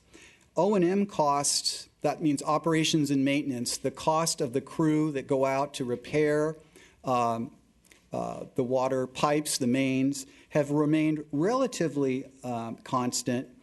Revenues have actually declined thanks to our customers conserving during the drought. There's been a big impact, however, in that the San Francisco PUC, from which we get our wholesale water, has increased huge portions of the water charges to the city in the same time that the city has not raised its rates correspondingly. This can be seen on this chart. In 2009, the city spent only about 31% of every dollar that it received from water customers on purchasing water from the PUC. Since that time, however, the PUC has raised their wholesale water rates to all customers on the peninsula by 176%. And as we discussed in the study sessions, this is to pay for, again, long-needed aged infrastructure on their part to ensure that the Hetch Hetchy Dam is seismically retrofitted and that their system is adequate to carry water into the future.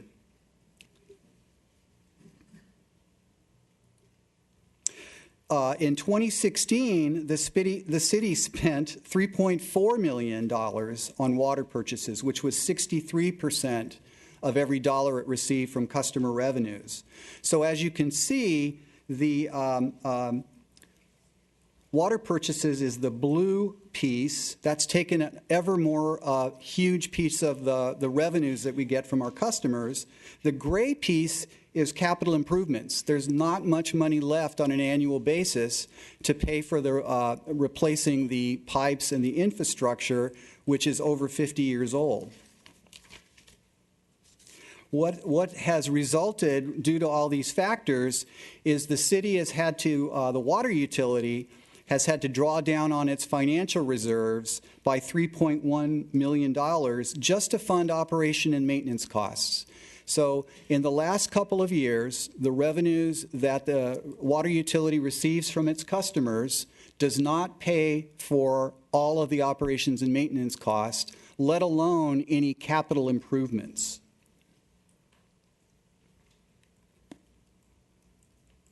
This graph shows that we've pulled down on the city has pulled down on its water reserves.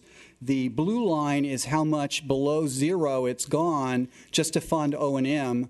The red line is how much in total it's gone below zero. That's to fund the capital improvements that we have paid for over the last couple of years, which obviously can't go on forever because those reserves are finite in nature. This is hard to see. I'm just going to highlight a couple of things. In 2010, the total revenue that the water utility received from its customers was $5.4 million. Due to conservation, this fiscal year, that number has gone up only to $5.9 million. However, city water purchases, again, which I mentioned, have gone from $1.9 million to $4 million over that same time period. And again, we've drawn down on financial reserves by over $3 million in the last 3 years just to fund operations and maintenance costs. And there's no funds left. It's due to run out of it's due to run out of finances this next fiscal year.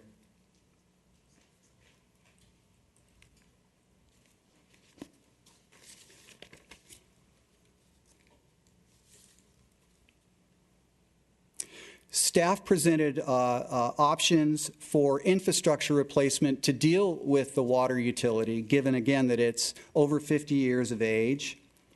And the recommendation after discussions with council was that an adequate replacement schedule would be to replace 2.1 miles of pipe every year for the total system of 75 miles. That's just under 3% a year of the entire system.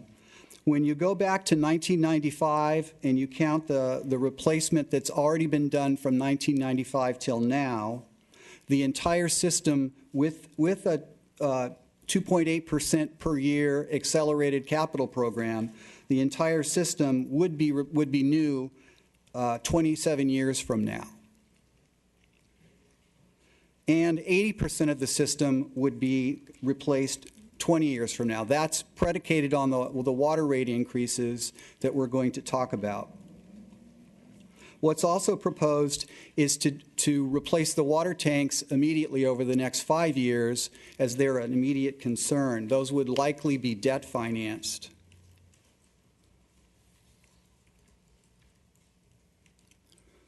In order to fund 2 miles per year, that would cost approximately $3 million. That's $3 million more than what the water utility has right now. So again, the water utility has been going into reserves just to fund operations and maintenance. It needs to get caught up on that, and it needs an additional $3 million if it's going to fund 2 miles a year of infrastructure replacement. In order to get to that $3 million a year, the rate plan that's before the council would be gradually raised over 5 years. The rate increase wouldn't initially cover a $3 million CIP plan. It would be by the 5th year.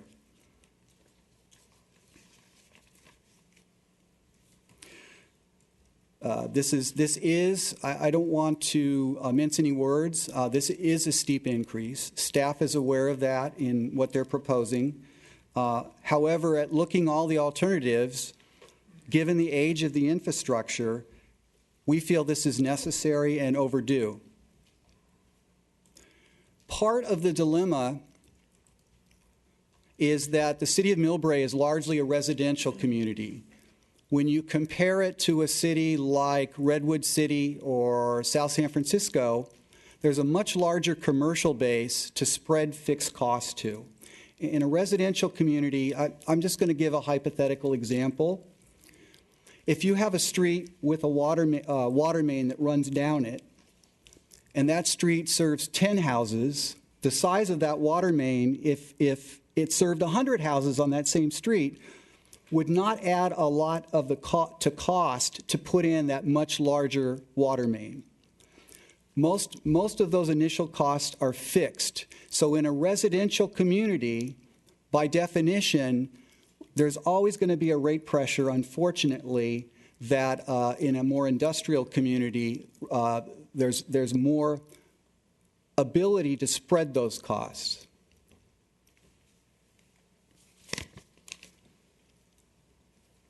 What's before the council is the maximum rates that would be allowed over the 5-year period. And as we discussed in the prior public hearing, staff will be looking every year at the costs that do come in, at the capital replacement plan that, whether it's on schedule, and will during the budget process update the council on whether that full rate increase is needed. This gives, what's before the council, gives the ability to raise it up to that maximum amount. I mentioned earlier that rates have not been raised since 2013, 2014, so that was 4 years ago. If rates were raised today just to pay for operations and maintenance and the water purchases from the PUC with no capital improvements, they would have to rise to $77 by 2021-22, just to keep pace with where we are today.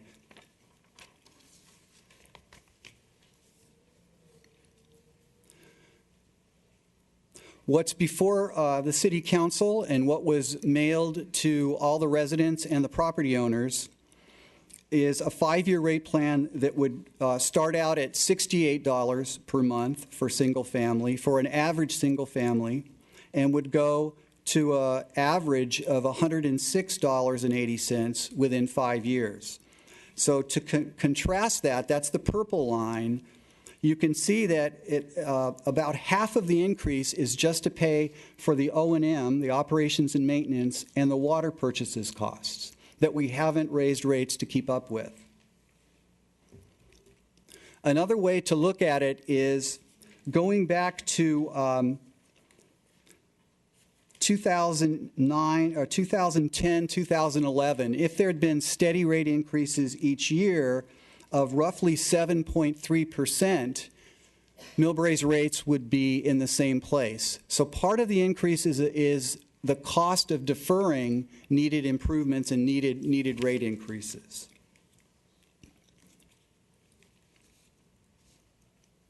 Staff was very cognizant that this is a steep rate increase, and again, we don't want to discount that at all.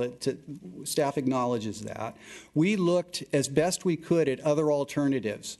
We looked at raising the rates a lot less initially, but they did not erase the cash deficit in the first year. So the most important part is catching up with the annual operating cost of the utility and to pay for water purchases. And without a large increase in the first year, that can't happen, and the water fund will run out of money next year.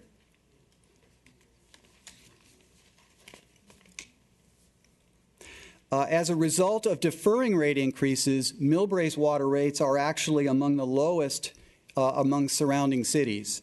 Today, Millbrae's rate is the one with the orange arrow.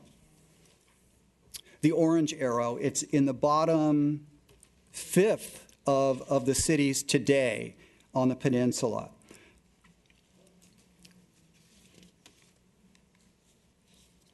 The proposed rates before the City Council tonight would bring that average Millbrae water bill to $3.60 per month above what the current median peninsula water bill is, and that's shown on the next page. Next year, if the City Council approves these rates tonight, where the orange line is, where Millbrae's water rate would be for the average usage of a single-family residence, which is 6 cubic feet per month, which is, how many gallons is that, Alex? I'm sorry to put you on the spot. Only at 600 cubic feet, there's about 750 gallons per cubic. 750 times 6 gallons per month. 4,500 gallons. Thank you. So the average customer bill per month would go to $68 next year. That would put Millbrae $3.60 above the median. The median right now is Pacifica, which you can't see very well. I apologize. It is $64.40 a month.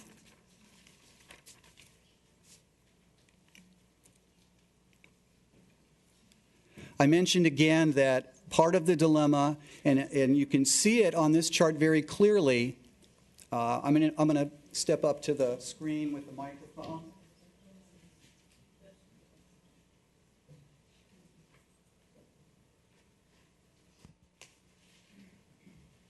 The cities that are higher than Millbrae under the proposed rates are the cities that are residential in nature and even more residential in nature than Millbrae. So, for example, Burlingame and Hillsborough have the highest rates. They have the less dense housing and very little commercial. The cities down at this end, the lower rates, Daly City, Foster City, South San Francisco, all have substantial commercial bases and are much denser. There's no way around that. That's part of the quality of life here, is the residential nature of the neighborhoods, which you all love so much. One of the downsides of that is water and sewer charges are going to be higher by definition.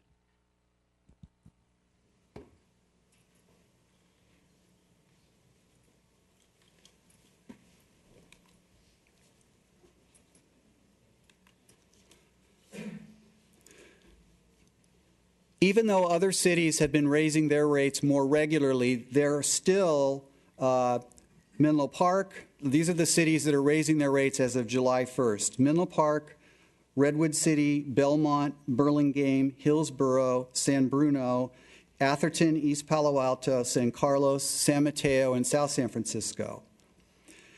And 6 of those cities, those rate increases are part of a multi-year rate increase, not just a 1 year, but they're multi-year as Millbrae is proposing tonight. That's Menlo Park, Redwood City, Belmont, Burlingame, Hillsborough, and San Bruno. I'm sure residents have seen in the paper, San Mateo was hit with a 36% sewer rate hike. San Bruno had increases to sewer, water, and trash services recently.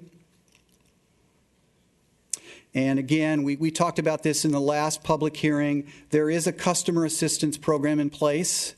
It provides a 25% discount on the fixed portion of the water service charge to any customers that are taking advantage of the CARE program through PG&E.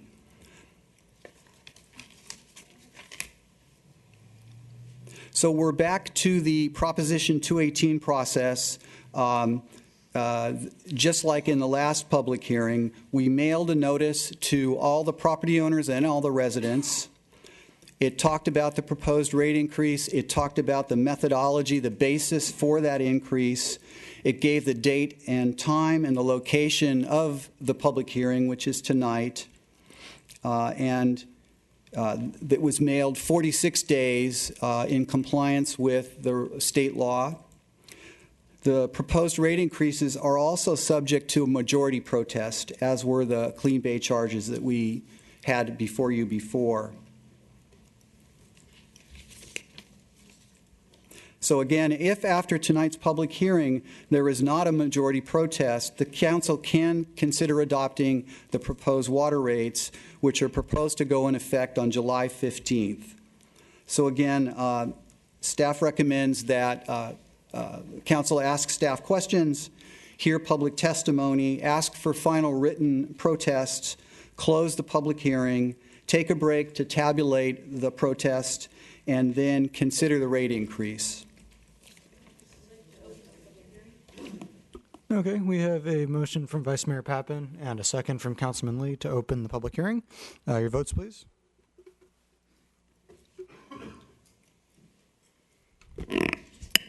The public hearing is opened. Okay, so let's begin with questions or comments from the council, and then we have several speaker slips. So, Vice Mayor Pappen, would you like to begin? Joy.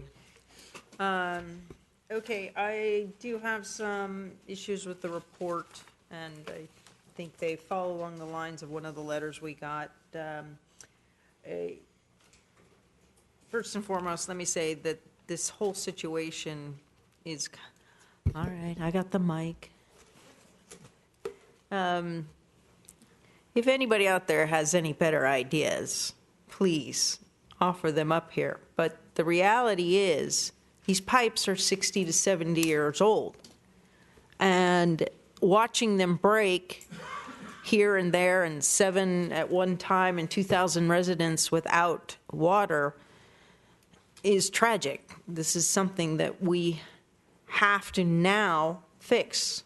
And there doesn't appear to be any cheap way of doing this, because it just, you're just sticking a bandage on things that just keep breaking right and left, and until it happens in front of your house,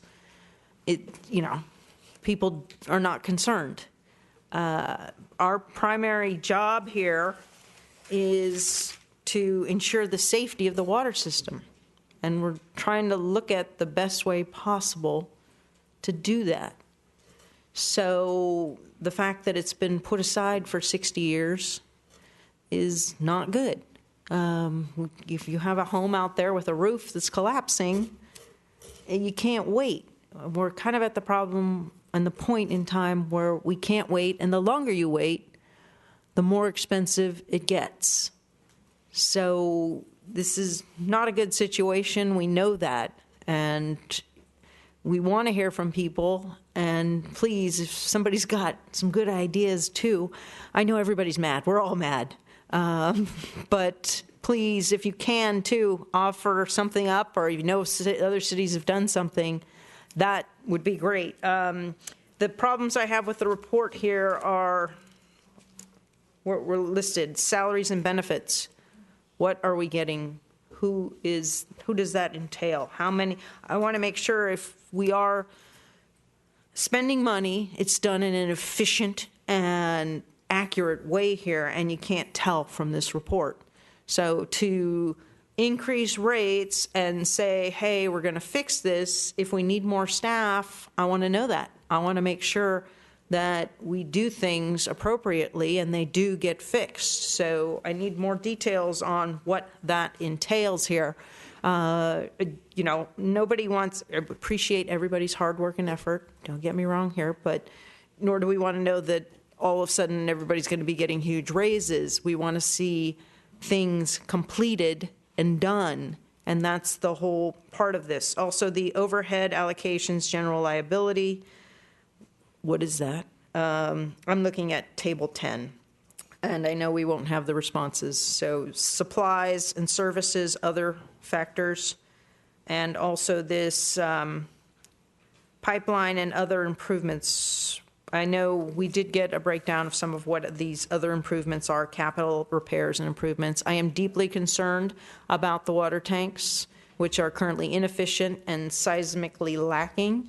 I do think we need to address those immediately, and I know we don't have responses to my questions, so I'm just on the record. I will note that last year alone, the capital expenditures were $437,000. I'm looking at this financial history, which was one of the briefings that we had previously. That is just not sufficient for 60-year-old pipes, and we're just looking at emergencies right and left, and I'm deeply concerned about that. Thank you. Yeah, thank you, Vice Mayor. Councilwoman Schneider? I'm going to echo a lot of what the Vice Mayor said. First, I want to thank staff for the 3 workshops. And I will say, as a former educator, I was really pleased that we had the workshops, but we didn't have a lot of people attend. But I hope a lot of you had the opportunity to watch them on tape or to have watched them at home, because it helps you understand that the system is old. And maybe things should have been done in the past, but that's the past, and we have to deal with what's right now. And that does mean, and the longer we wait and the more emergency breaks, actually it's more expensive. So those 3 workshops, if you haven't had a chance to watch them, you can get them from the city's website. I just pulled it up here. Please take the time to see the work that staff did in trying to explain what has to go on. With that, I do have a couple of questions about the report. And I'm going to tell you a story about the water tanks. The water tanks add the water pressure. If we have a fire, we need that water pressure. We may have water from other places, but my family lived in San Francisco during the big one, and we had a family saloon on Van Ness, and there was no water pressure, and it burned down. So when you look in terms of, we haven't had an earthquake in a long time, we needed to upgrade, had San Francisco upgraded the system. It costs money, but it's to make us all safe. And I know it's hurting right now, but really and truly it makes us safe. So, questions. I heard one little, but safety is our main job up here as council, is to keep you all safe. In the report, and I appreciate the staff report that you said when the other cities are increasing their rates. I'm hoping that the 2 slides, the before and after slide, we can get them up on the website, but put the dates when they've last changed their rates, because that way you can tell that where we are in line with everybody else. And then the other chart that I really like is on page... Can I just say on that front, as was noted, certain cities have regular rate increases, so that's going to be... It might be complicated to do that, but I think it helps people understand where we fall. Because I looked at this and I knew that San Mateo had just raised it, but they're still way down at the bottom end. But they are raising theirs, and they're still at the bottom end. The historic rates, the chart, table 1, if we can get that on the website. My 2 main questions were, I don't understand meter equivalents. So I saw the chart, it's on page 30, and it says that I believe most of our customers are on a 3/4-inch pipe. Therefore, their base rate is based on that 3/4-inch pipe. But then there's all these other sizes, and there's no explanation. I don't want to take up, because I like detail, you don't have to necessarily give it, but if we could get an amendment or an addendum to the report and tell me what these other pipe sizes are. Who are these customers? Because when I read the chart, the single family or the 3/4-inch pipe customer in 5 years is going up 100%. The other pipe sizes are not going up that same amount. So I was trying to figure out, well, why are we, most of us, paying more over 5 years for that base rate versus the people with the bigger pipe circumference? So that's one question. The second question, I've had a number of customers in town contact me because over the last year their water rates or their water bill went up huge. The report talks about how the older the water meter, the more inaccurate it is. Our water meter was swapped out about almost 2 years ago. And I've seen some changes. It was actually in the other direction, but the drought was also here. But how many of our customers have had their water meters already changed and may have seen, these were huge increases in their bills. No, this was water. This was water, and they came to the finance department and they talked water, and I talked to them, and I looked at their bills. So maybe a more explanation of how many of our customers have had the new water meters put in. If all the other customers, if we're going to raise the rates and they're going to get a new meter and see a big increase because now their water meter is more accurate, that's a double whammy. Does that make sense? So those are kind of my two questions, kind of overarching on this. And plus, during one of the workshops, you promised me that I would get a map of the age of the pipes by the neighborhoods. So we kind of know which neighborhoods have the oldest pipes, which in theory might be the pipes that we're going to fix first. And I know we talked about that at a workshop, but I didn't see the map in here. Thank you. Okay, Councilman Lee. Thank you very much, Mr. Mayor. Being the mayor that year, we had 8 water main breaks. We were lucky that some of the houses didn't lose their foundation due to because these pipes are under high pressure, and they can easily dig out a foundation of a house. So we were really lucky that we didn't lose a house. Otherwise, we'd be looking at much more expense for the city, the taxpayers, the utility payers. There's a section in the report that talks about the cost of inflation, but doesn't give us much numbers. I heard in the last discussion that there was a 15% increase, or it was a 100% increase. I wasn't sure about the cost of construction costs. So I'd like to see that cost, some sort of estimate in the report, and what we're talking about. It is obvious to me, and I'd like to hear suggestions, but we haven't been spending much. We haven't spent any money on any capital improvement, meaning replacement of pipes, since they were probably built in the early 50s and 60s, when after the war there were a lot of people who were employed, and there was a huge investment in infrastructure in that time. And being that these pipes are underground, it's not sexy to talk about, let's put money aside to fix these pipes as we go along. It just wasn't very, it's hard to justify. My question is, what would happen if we decide not to raise the rates today? I mean, what I heard was the impact is the price of water that's being passed on by the water district is going to eat up all of our capital, and it will be negative anyway. We would not be able to pay. So what will happen if the system goes insolvent? What are our options? Because you're talking about in a year, the cost of water itself is already raised 176%,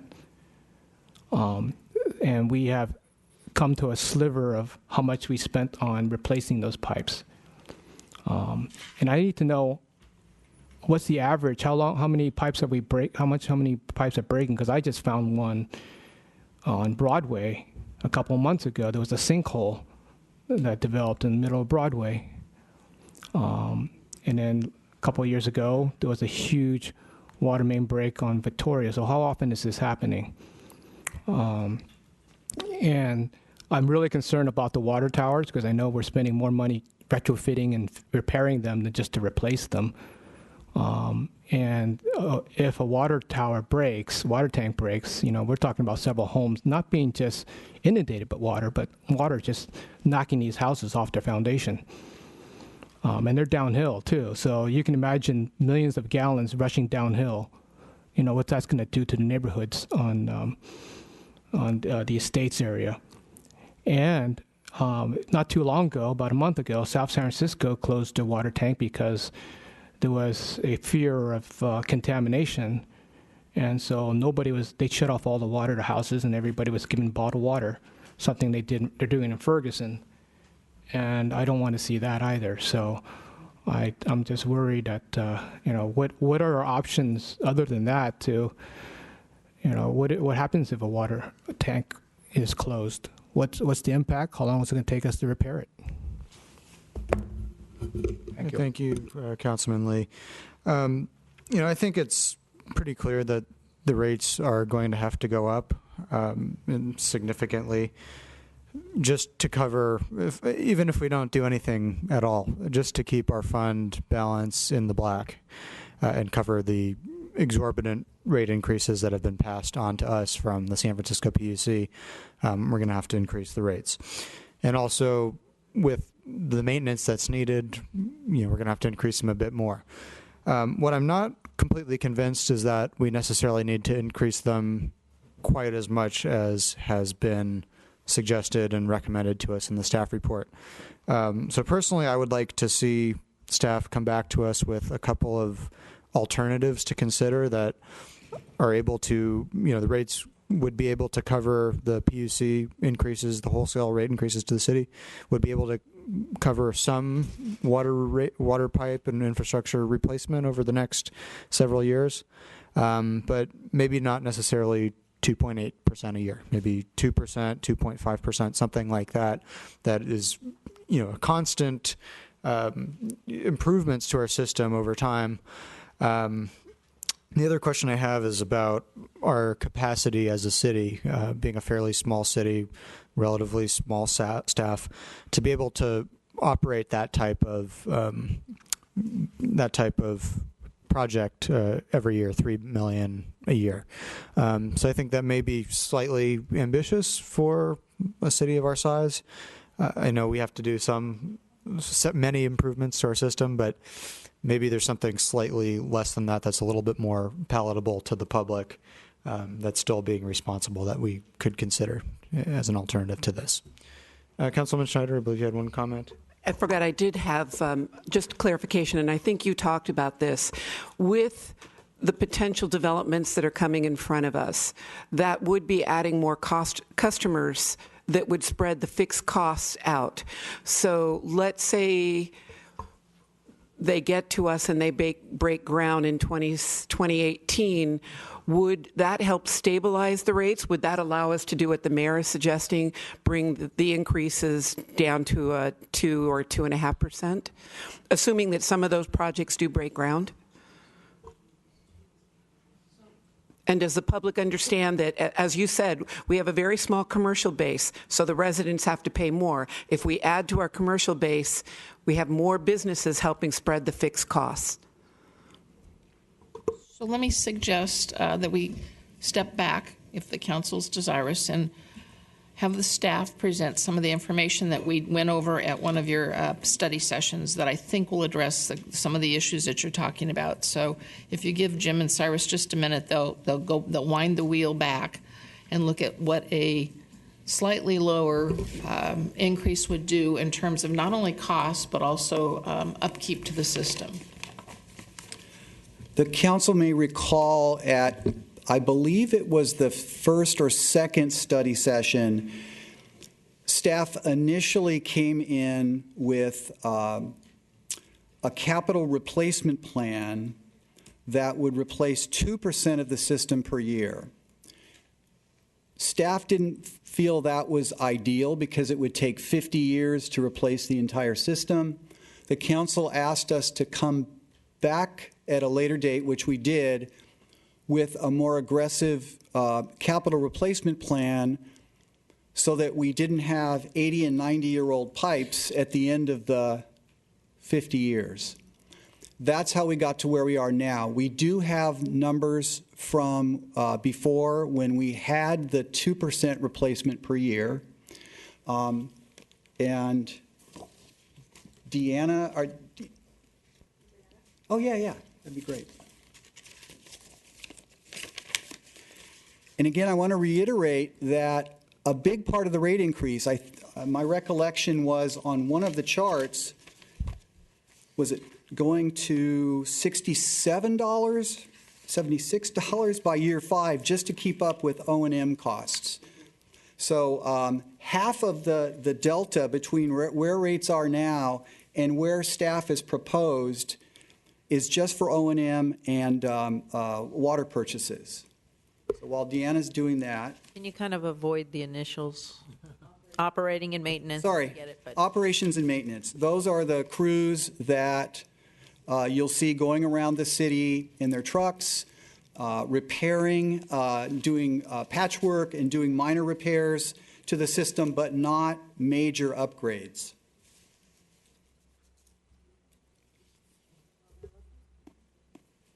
Hey, Vice Mayor Cogan. While you're looking there, some additional information that requires clarification here. There's a fire service charge. It would be nice on our water bills too if we could see what meter size we have. I don't know how you guess here, and I know some people, am I getting that? Is he, okay. Sorry. There's also a reference to a bond surcharge that needs clarification on. I would like to ensure too, I know that this is a huge, if wherever we go here, it's going to negatively impact people on a limited income here. So whatever we do in this process, this customer assistance program, which is based on PG&E's program, we really need to do a greater outreach to the people on limited income to ensure that PG&E gets their evaluate, that they can take advantage of this 25% savings, because this is going to be huge for a great number of people within the city of Millbrae. So nothing's happened yet, but I do believe we have to take some action, and maybe not tonight, but I want to see that we have a built-in system that people don't have to say where we have like public meetings where people can sign up for this customer assistance program. Thank you. We're ready, and those numbers are hard to see, and if possible, the handouts could be passed to the council. We can go to the other pages. Well, no, if a 2% replacement per year occurred, by the 5th year, the average single-family residence would be $97.40. There we go. And we do have a printout of the rate schedule that would be in place to generate those revenues. So on this chart, can you tell us what we're looking at? So, Jim? Yeah. Push that? Okay. Oops.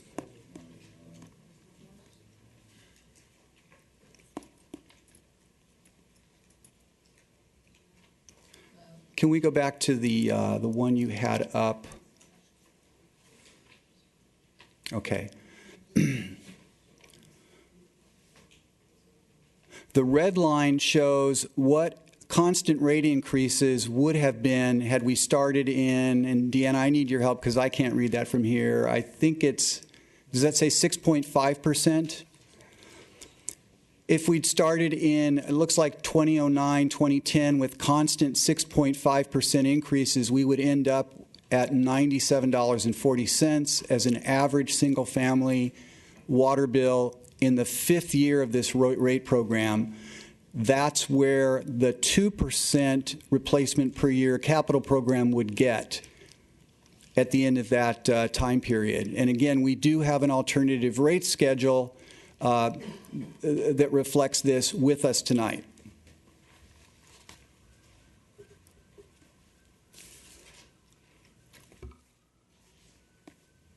Okay, there were some other questions that had been raised by the council. Can maybe Mr. Steele or Ms. Hillbrand, somebody go over those comments? There was a question in general about the numbers, and those were good questions. This was not what was in the council's packet was an overall financial projection. It was not intended to be a detailed budget. First of all, but those are all questions that we can definitely answer. As far as the water tanks, the proposal before you and the alternative proposal have design occurring for the water tanks in the 1st year, which is next year, and the first construction would start in the 2nd year out in both scenarios.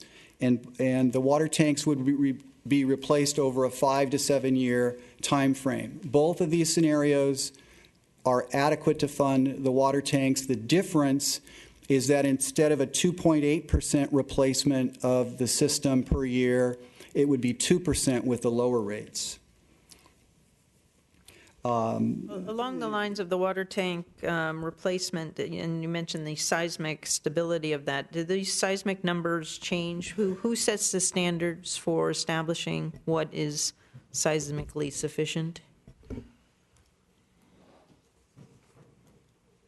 before Mr. Kiampor answers that, I want to reiterate, it's not just the seismic standards. These tanks are old and they're corroded and they're badly in need of replacement, seismic or not.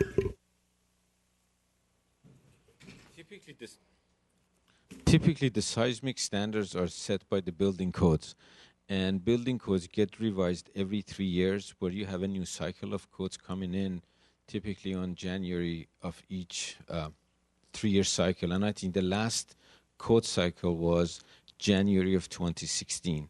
So essentially, seismicity is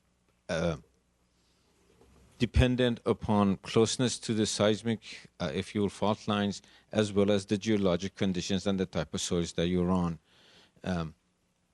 I just want to make sure that if we're making an investment, you know, it doesn't go from like the last item, from 16 to $50,000, 50 million or whatever. So just as long as there's a plan. Well, that's why I wanted to find out what numbers are we talking about, inflationary costs due to delays in the project. These numbers, unlike the Clean Bay charges that you saw earlier, were put together more recently, and the cost escalation is much more realistic because it's today. If we delay, inflation costs for engineering for capital construction is over 15% a year in the Bay Area right now. So the longer there's a delay in getting those projects done, the more likely that costs will increase further than that. So it'd be kind of like a balloon payment. So if the longer we wait, the more it will cost. More expensive, and the less likely chance we'll be able to pay it off. Okay, Councilman Schneider, do you have a comment? Why are 3/4-inch customers increase over the 5-year 100% and the larger pipe customers less than that? I can let Alex refer to that. I believe the answer to that is the 3/4-inch customers are the residential. They're fixed. I'm sorry, they're not fixed. That's the portion of the bill that's fixed. There's also the charge based on usage. So for the other size pipes, there's a differential as far as the consumption that would make up the difference. Actually, according to your chart on the report on page 30, there are 5,904 total meters on 3/4-inch, and then all the bigger pipes, there are fewer. So I assumed it was the opposite way, that maybe some of the bigger commercial customers have bigger pipes, bigger meters, but their rate increase is incrementally smaller than the residential who are on the smaller pipe. I was trying to extrapolate that from the total meter chart. Is a fair way to ask that, I want to make sure we got it right, is you want to make sure there's an equitable increase, not just to single family, but an equitable increase to the commercial as well, and that was taken into account when the rates were set? There's it's not that there's any intent to raise rates more one than the other, and maybe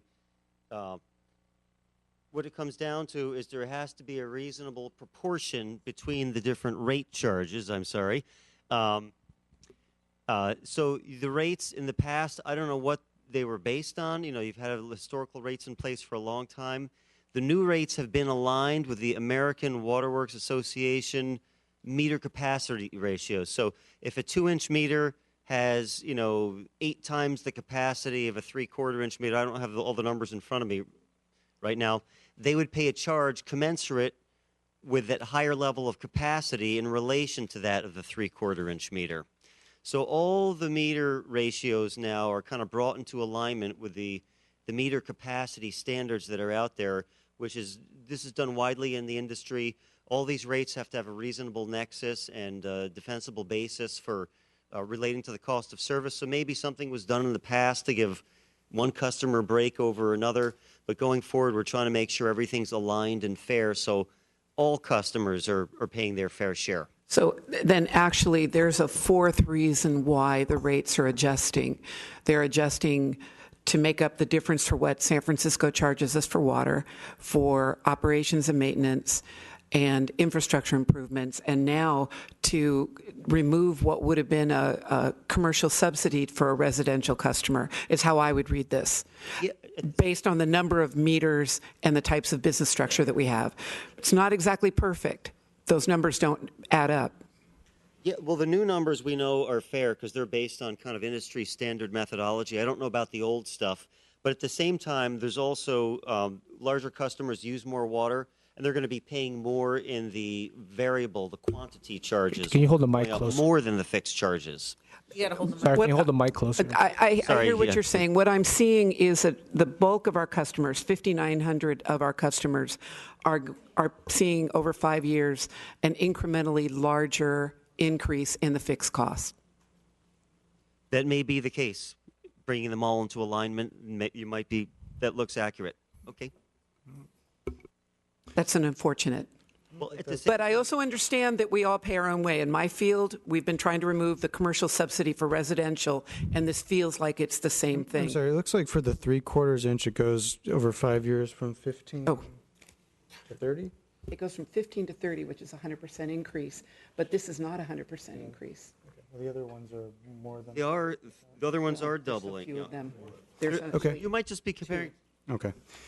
Other ones are going up of very similar amounts. There's some minor tweaking going on as the rates are being brought into alignment with the meter capacity ratios. And also keep in mind that the usage charges are going up even more than the fixed charges. So high users are going to be paying more disproportionately. Everything's being brought into balance based on kind of standard rate-making industry methodology. Some stuff may have been a little bit off in the past, but when I'm looking at these fixed charges, I see the 3/4 inch doubling.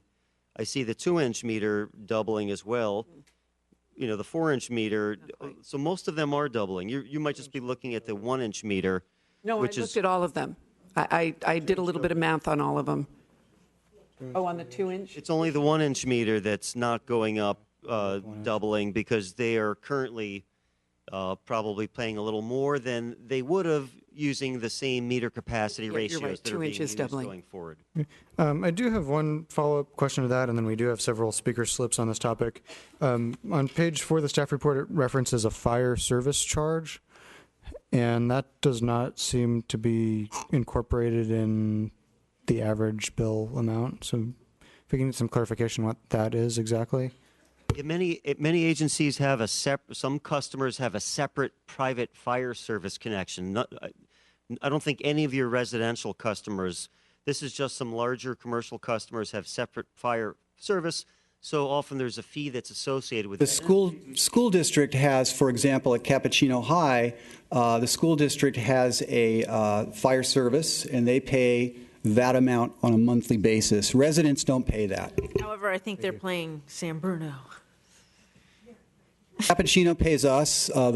Yeah. They're in our water district, but okay. Okay, let's begin with the public comments, and we do have several speakers on this topic, and it's getting late, so if we could try to keep it brief if possible.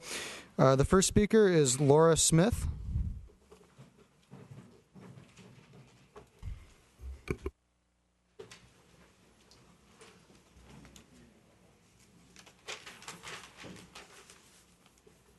Good evening to the council and to all the Millbrae residents that are here. My name is Laura Smith. I'm at 218 Taylor. We've been here for about 15 years. I've heard a lot tonight about how much the city water district needs to get in order to cover costs. But I think that you're making a really big mistake, because nowhere in all of this discussion do I ever hear any study that's been done about the impact of price hikes on usage. We've gotten into the point of, we've gotten into sort of a vicious cycle at this point, and I think we're really going to be having trouble in the future, because we're saying here that because people have conserved water, our water rates have to go up. But then on the back page of this, we say, what can customers do to minimize the impact of rate increases? Customers are encouraged to continue conserving water where possible. Well, conserving water is only going to make your rates go up. And the problem is that despite the fact that we have plentiful water available in the state, there's a lot of brownscaping going on in Millbrae.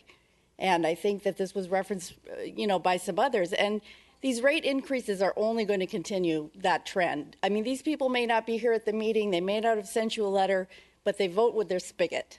And basically, they're not turning it on.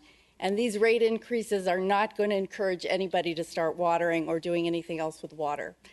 So I have a suggestion, and I don't know if it has any bearing or any possibility, but what I think that should be done is that we have to start separating out the supply and demand issue from rate pricing. We need to separate out the PUC water and stop marking it up and have a charge that's devised something like the sanitary sewer charge, where people in Millbrae can know, okay, we're going to have a new water tank. We're going to do some upgrades on the infrastructure. This is going to be the cost for this year. This is going to be the monthly charge. Try to figure out the most equitable way to divide that up. But there's more accountability in Millbrae where residents are going to know, okay, we're paying for infrastructure. We're paying for a water tank. We're paying for some pipe upgrades. And the water from the PUC, there's nothing we can do about that. That's just, if they charge us $4 a unit, then we'll pay $4 a unit, and people can decide whether to use it or not. But you don't want to get into a situation where you're counting on people to use water to pay for infrastructure, and they're not going to use water because it's too expensive.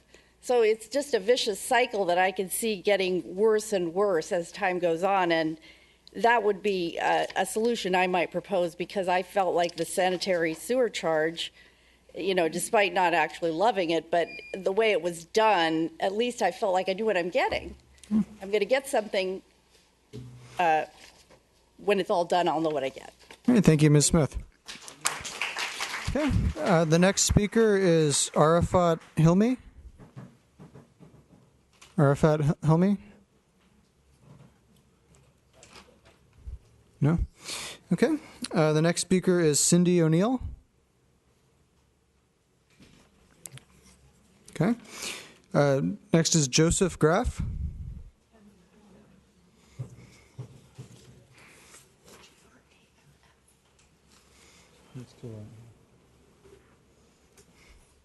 I am Joseph Graff. I live at 1175 Helen, and for the number of years I lived here, I wonder now at this point why things haven't been done in the past. There should have been accountability in the past. And I know it's kind of late now to say, okay, we're going to bring all these people back, bring them to court, find out what's going on, and things have to be done. But my main concern is that presently we should be more accurate as for what the projections are.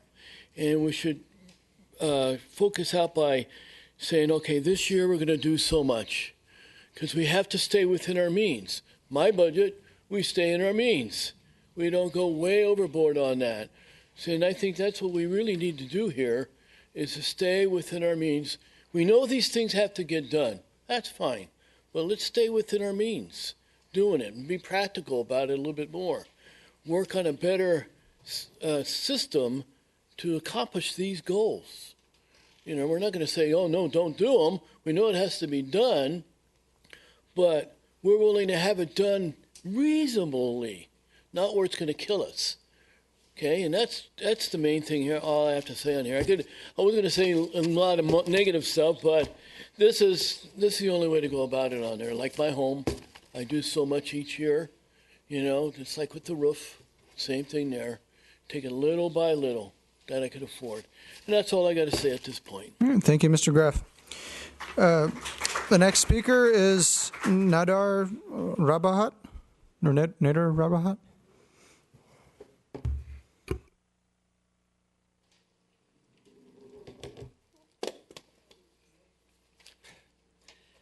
Good evening, Mr. Mayor and members of the council. My name is Nader Rabahat. I live in Barcelona Drive, 612 Barcelona. And I've been living in Millbrae for about 14 years. First of all, I do agree that the water main that needs to be replaced, because that's a good thing, for the city. But I would really like to encourage council to look into the numbers and require staff, maybe again, to look into the numbers, and maybe they can cut down the fat, because, I mean, this is just ridiculous. I mean, the cost is extremely high, and it's just going to hurt everybody here. Thank you. Thank you, Mr. Rabahat. The next speaker is Amjad Dawood.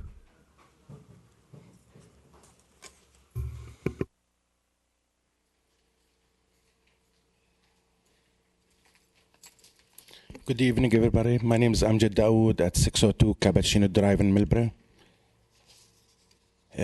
I've been hearing a lot about the sewer charges, how it's going to go up to some commercial places, and the water bill is going to be increased for the repair.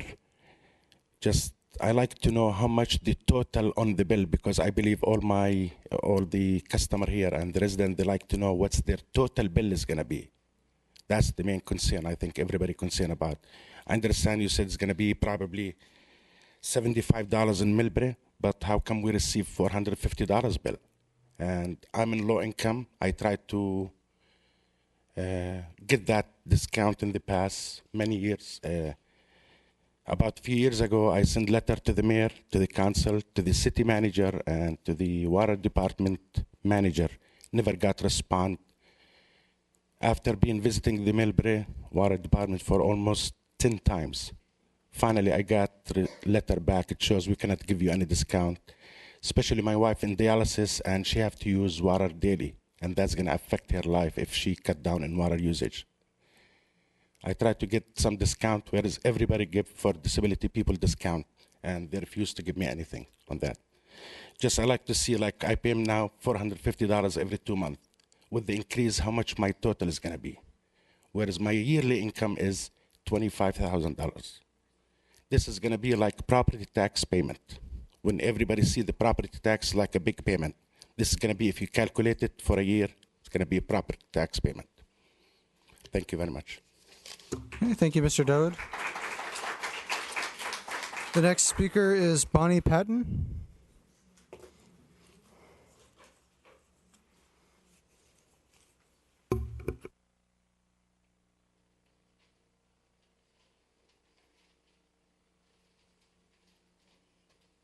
Good evening, Council. Again, this is Bonnie Patton. I live at 728 Barcelona Drive. And like I've said earlier, I've lived here most all my life. I do agree, yes, there does have to be something done with the upgrade. But I'm sorry, that type of a percentage is outrageous. Even your salaries don't go up that amount of money at once within a 5-year plan. That's horrific. It's disheartening what Millbrae's trying to do. That's too many dollars. But like the other gentleman said earlier, let it be in phases.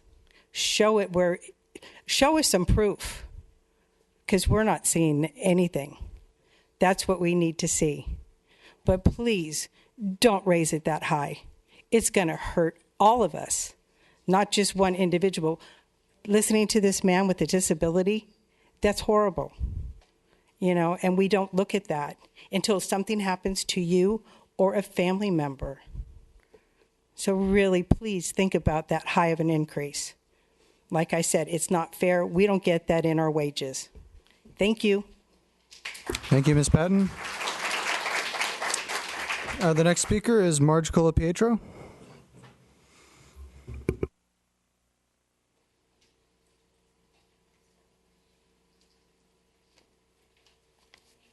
Hello again. I would like to ask the council to take the mayor's earlier recommendation to take a second look and give some relief in the rates to all of the ratepayers, not only to those with fixed income. And for the people, again, about low income, one way you can get this process going is to go to the PG&E website and download an application for their care program. And once you are approved, and the chart that's shown again in the staff report, I think, is $32,000. If you make less than that per year as your income, you would qualify under the CARE program. And once you have that on your PG&E bill, you would take the PG&E bill to the city finance department, and they would then begin to process your request for the 25% discount. And then on the staff report for this item, on the last page of the resolution, under now therefore be it resolved at the City Council of the City of Millbrae, and I want to refer to items B and C, where there's an authorization for the city manager to approve rate increases up to the maximum rates each year, as shown in attachment A, and C authorizes maximum. If the maximum rate in any given year is shown on A is not implemented, the city manager may authorize up to the full maximum as shown as a subsequent year. Little bit confusing to me what that's all about. However, I think that for the amounts of money that we're talking about and for thorough transparency, that I would like to see the item come back annually to the City Council so that a report can be given at that particular time, not only to the council as well as to all the members of the public. And then the city, and I truly believe that it should be up to the City Council to go ahead and approve. And as someone mentioned earlier, we want to see what we're paying for. And I think that this would be a very good way to show that thorough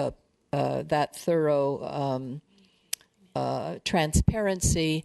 And I know sometimes someone might say, well, sometimes we have to go ahead and approve something. I don't think it would be too tough a thing if you wait for 2 weeks for a council meeting to go ahead and have the review, tell us what is involved and why it's going up to the maximum. Thank you. Thank you, Ms. Colpietro. The next speaker is Todd Repp.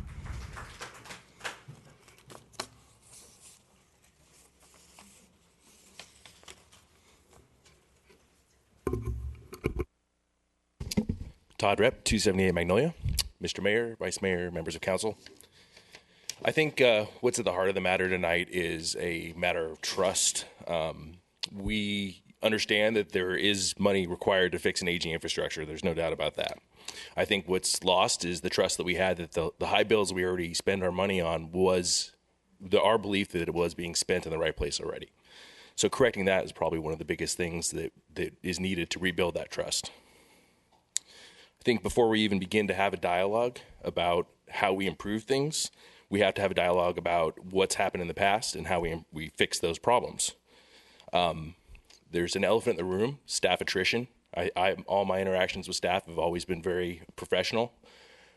But what happens to them? What happened to Ray Chan? What happened to Ken Spray? Did they fall in potholes? Because I don't see them anymore. These are the people that were presenting these things for us. And they just disappear. So there's no continuity here. Do we even have the amount of staff that we need to take on an infrastructure problem of this size? This is a huge project, probably the biggest Millbrae's undertaking, I'm guessing. There was some financial audit problems that were found last time around. I think they were kind of glossed over. I think we really need to look into how we make improvements to our financial abilities to pay out, to pay a fair amount, and to get the good deals for the people that live here. Why can't council look at something like an advisory committee for water, right? Not just conservation, but also for how we build infrastructure. We have smart people in this town. We can use them to help us build a better city, right? Talk about that for the general plan, for the specific plan. We should also have all the options on the table. If we are really truly talking about doing what's right for the people here, which is improving the infrastructure, we should look at things like privatization. We should look at all the options. It's a fraction of a percentage of the total amount of infrastructure bill we're looking at right now to do these studies. Now is the right time. Like you said, the longer we wait, the deeper the problem is going to get. Lastly, I see some assumptions about passages of future bonds in the report. I'm not sure if I'm reading that correctly, but I'd hate to be making assumptions based on money that we haven't actually allocated in the future for this. So if that is the case, I'd like to understand that a little bit better, where those projections are being made from. So I think in closing, the biggest step in rebuilding trust is to have that accountability going forward. If it is an oversight committee, if it is more community involvement, more education, so be it. But to bring us into the fold, that's the only way you're going to be able to trust that the past missteps are going to be corrected in the future. Thank you. Thank you, Mr. Rep. The next speaker is Sheila Sullivan. Sheila Sullivan. Okay. The next speaker is Bill Clark.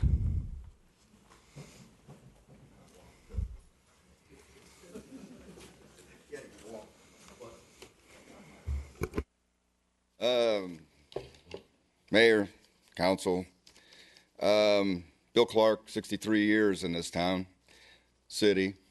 And yes, I am that curmudgeon on your block.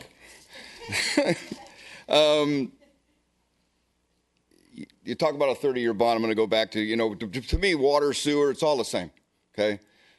Water in, water out. When you split it up like this, God, it's a drawn out night. I'd rather get hit by a taser from your officer here than listen to all this stuff that's going on here. So with that, when you talk about a 30-year bond, hopefully my Italian side will kick in, and I'll be here in 30 years to see you. So with that, we live in a time of infrastructure collapsing and our systems are overloaded. And these infrastructures were not set up to handle the demands that we have today. We live in a time where everything is a retrofit. You have a house, houses over here, 1947, 45. It's not the 50s, and 1.7 million for a 70-year-old home. So with that, I understand and that there's cost, but then you look at the cost overruns. I listened to you guys tonight about 3/4 inch line, 1 inch line, 2 inch line, 4. It's water in, it's water out.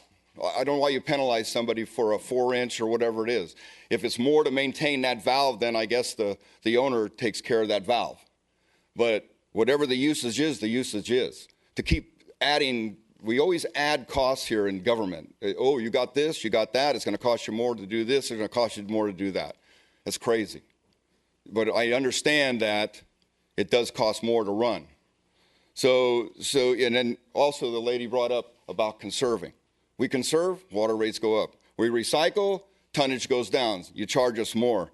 Yet, I got people ripping off my aluminum and cans and everything else, and where does that money go? It goes over to El Camino, right? And that's not it. So the money goes, the money in everything, as far as the money is concerned, it's going to cost what it costs. So when you talk about the age of the systems and the infrastructure, I never hear anything about a moratorium. There's all that, you keep growing, you grow. I understand you're talking about money that's coming in from these, from what you're building. There was wherever the bowling alleys were, those were, 10 toilets? Now you put up whatever you put up in there, there's 500 toilets. The infrastructure can't take the demand of what you guys are shoving down it and what you're trying to shove down our throats sometimes, right? And no disrespect to that, but make your minds up on what it's going to be, what it's going to cost. And here for an hour, I'm listening to, I don't know what. I'm more lost now than I was before. Thank you. All right, thank you, Mr. Clark. And the final speaker is Joe Teresi.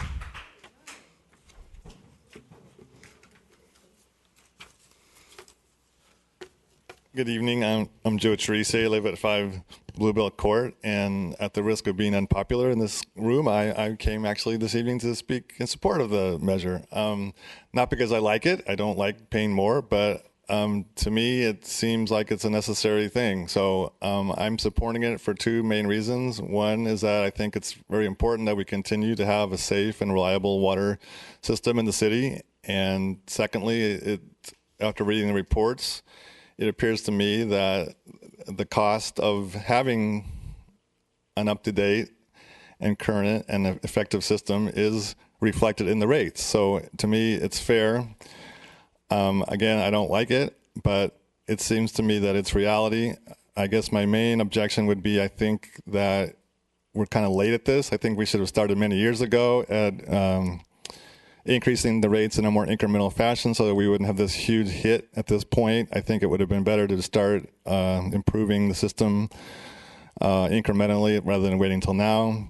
I do have some concerns about the ability of the current staff to be able to manage a program of this magnitude, and I hope that that's being planned for. I did really like the idea that was suggested of having an infrastructure oversight committee. I think that would actually be a very wise idea to do to help increase the credibility of the city's programs and to get more public involvement.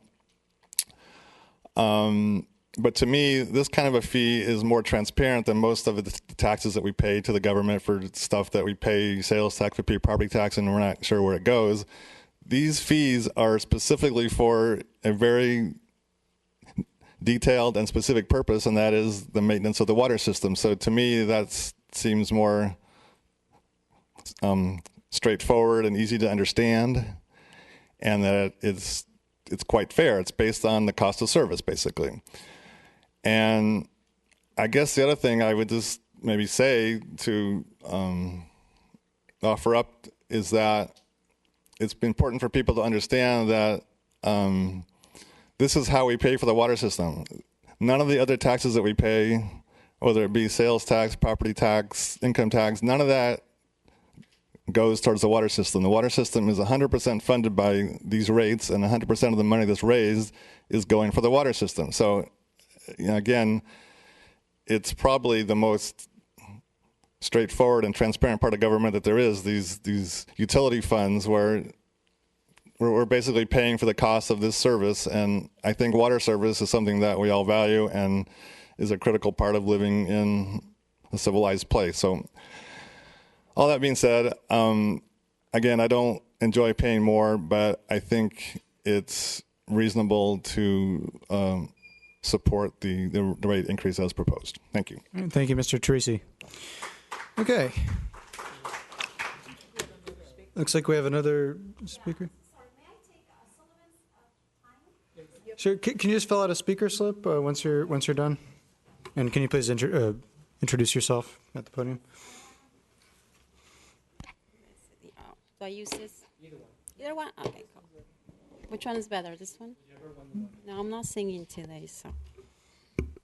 So my name is Cynthia Larry, and I have lived in, gosh, so many places, but the main place where I lived was Burlingame. And the special interest I have in Millbrae is the fact that my children live here. And the group that I represent is Gay Path, which is located at 1740 Marco Polo Way, very close by, a neighbor, Burlingame. Now, if I'm not mistaken from my notes that I just took, it looks like there is a deficit of $438,000, or we're on the red, basically, in Millbrae. Is that the case? Okay. Now, it's long story short. So back in my opinion, one of the most expensive and costly millions of dollars are crime prevention and safety measures after a crime is solved. To me, that is what actually will empty your wallet, will empty your purse, will empty and drain all your savings. Because even though crime may go unnoticed or may go silent, what actually triggers this lingering feeling is the lack of justice. Now, I don't have much experience on the justice part because I am not a lawyer. However, I do have a testimony. And my testimony is the following. And we're talking about something let me check the years. So it was 13 years ago. So that will place us on just a forensic file. Correct me if I'm wrong. It will be it's more than 10 years ago. We will be going back, 5 years in a South American base administration. That will be 2 administrations.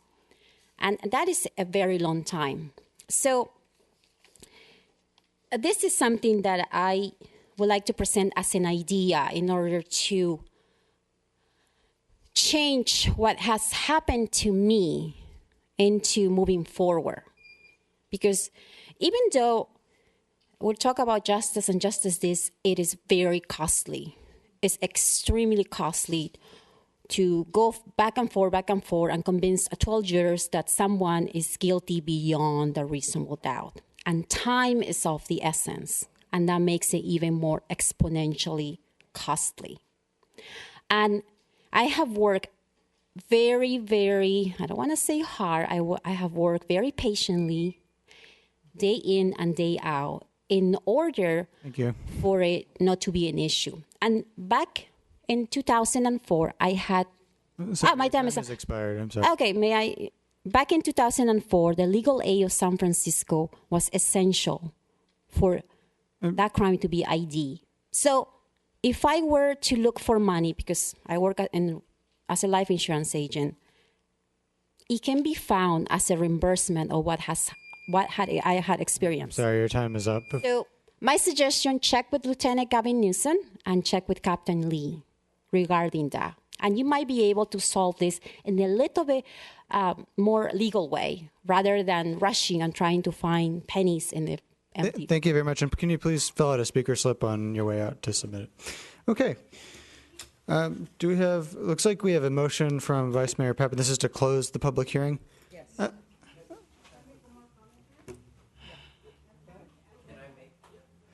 Okay, if you would like to speak, please fill out a speaker slip and bring it to the front.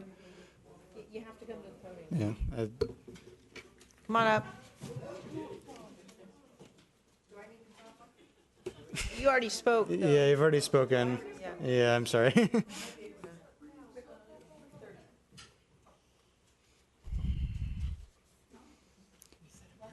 Yeah, please bring him up. Come on. Hi, Ken. Very brief, please. This is Bonnie Patton again. My only other comment is at one of the other meetings that I had attended, there was a $250,000 general fund. Where has that money gone to? Can that be contributed to some of these other costs as well? Because what initially wanted to go forward didn't.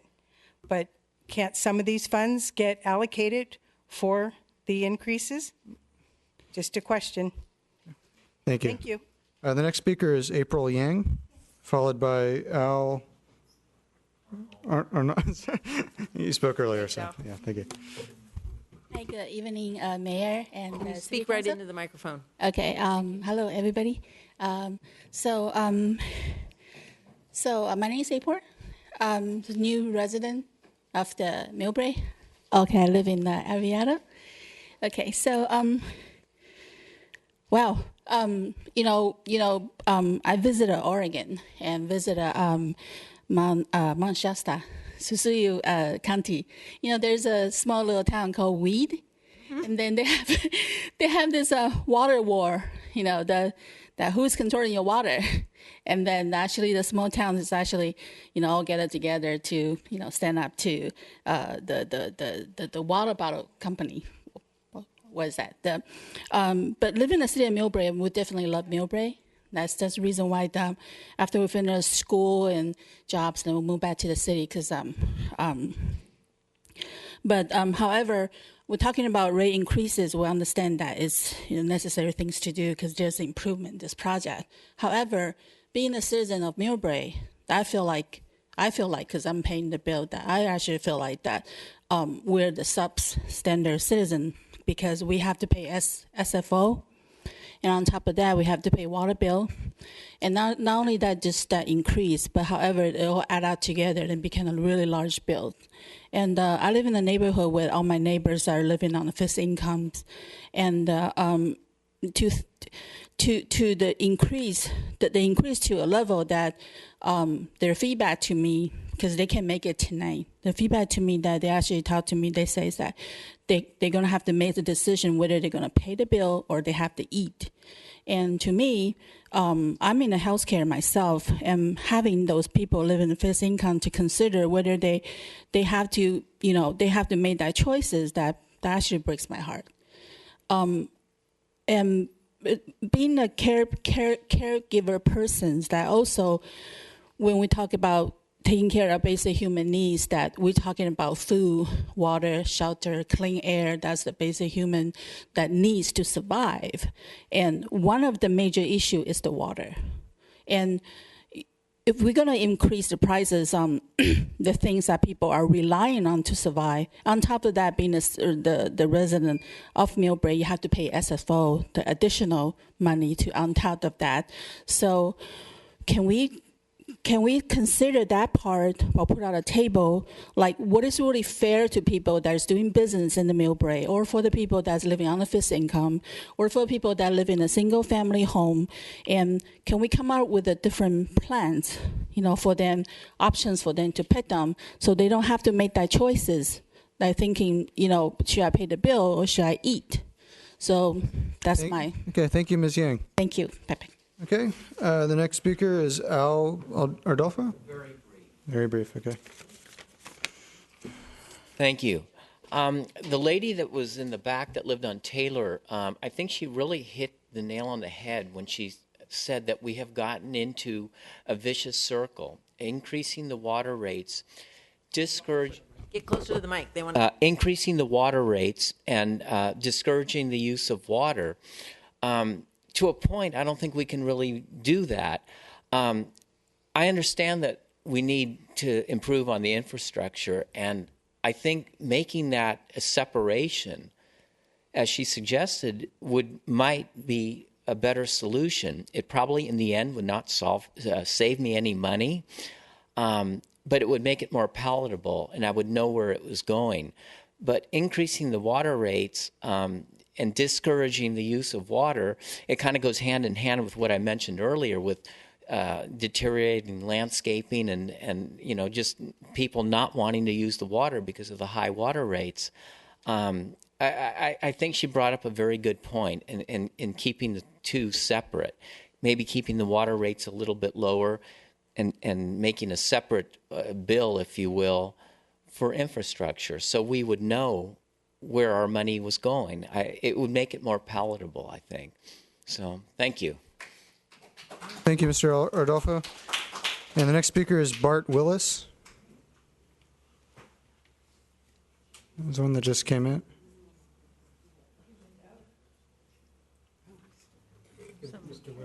Is Mr. Willis on your way? Okay. No, thanks. Hi, I was going to not speak today because I had my dog with me watching in the other room, but I'd just like to say something quickly. In listening to everyone speak, there were some very good points made. And I just wanted to say, everything that's gone on, I live at 28 Palm Avenue. I've been here for over 30 years now. The loss of the police department, seeing all the lawns turn brown. Overall, the sense we've lost confidence in the city council here, so to speak, And I'd just like to see you take into consideration, I know that the water system has to be rebuilt. I'd like you to take into consideration that maybe it is a lack of previous members' lack of organization that led us to this drastic point of having to increase it. All these people here, it'll be a hardship if you increase it this much, this quickly. So essentially, I feel that you work for us, and you should take that into consideration, do everything you possibly can to make the smart moves to make it affect us as little as possible, and make it clairvoyant so we know exactly what's going on from here going forward, not just with this, but with everything, and regain the trust of all of us. That's it. Thank you very much. Thank you. Thank you, Mr. Willis. Willis. Okay, we have a motion from Vice Mayor Pappen and a second from Councilman Lee to close the public hearing. Can we have the votes, please?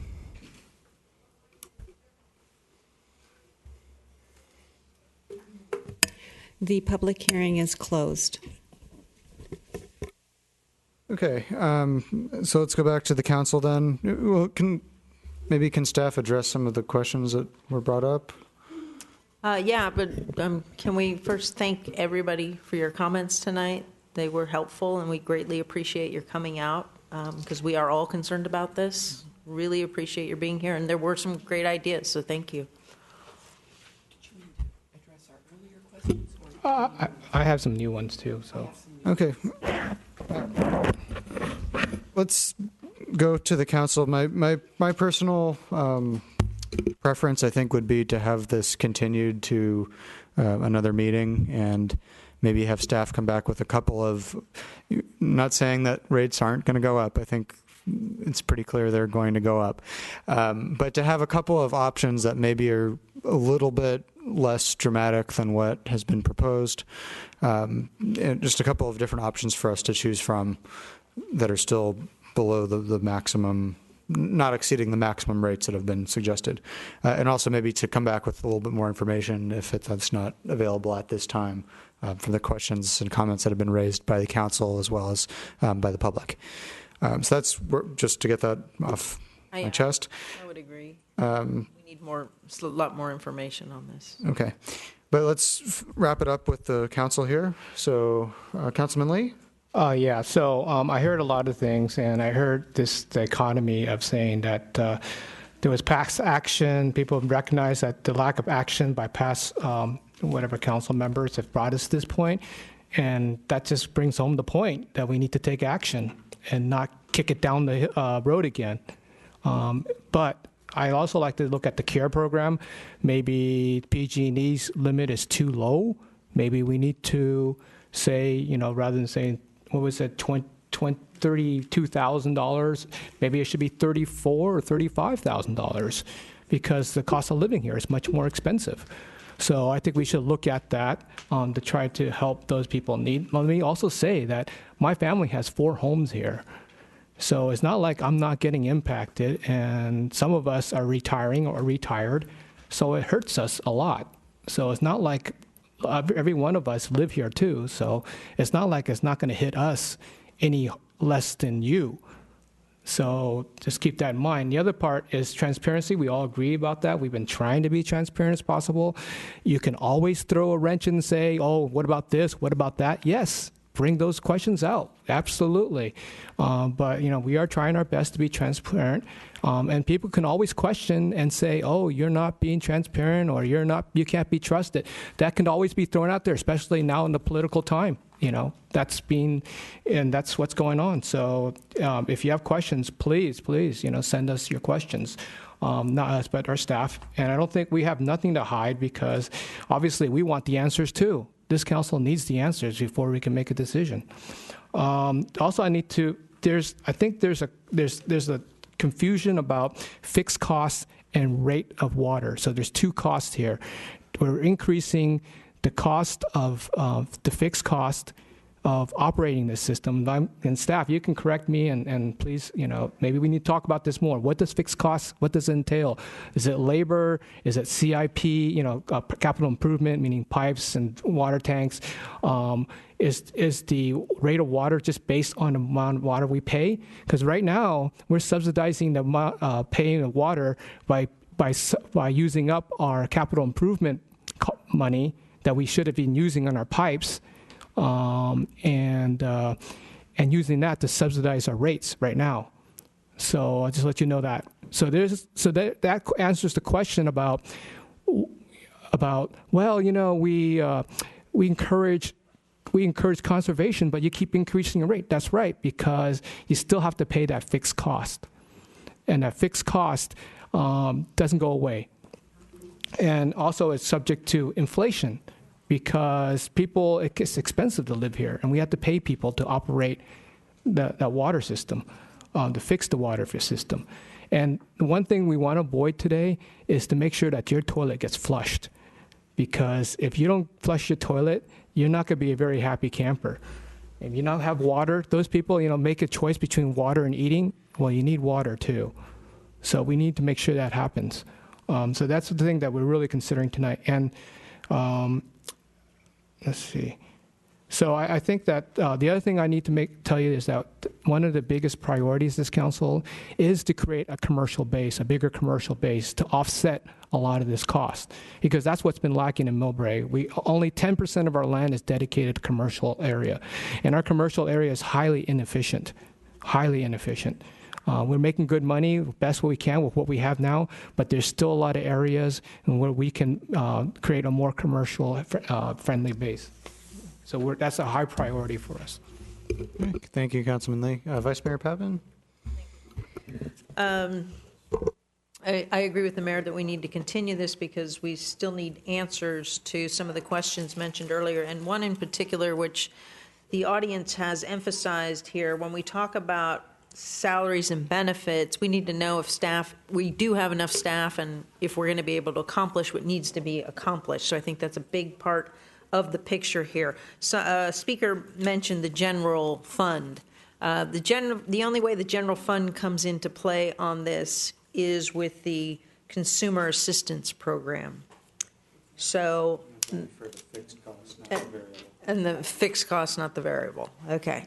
Maybe and if it runs out of money, if the utility runs out of money, which it will next year, the general fund will have to pick up the difference. Well, we're hoping that doesn't happen. But I did like the comment about, separating things out so that the public can see that. The reason the rates have been going up here is because San Francisco finally was called to be accountable for their 100-year-old pipes. For years, we all paid San Francisco, and they took our money and didn't improve the infrastructure.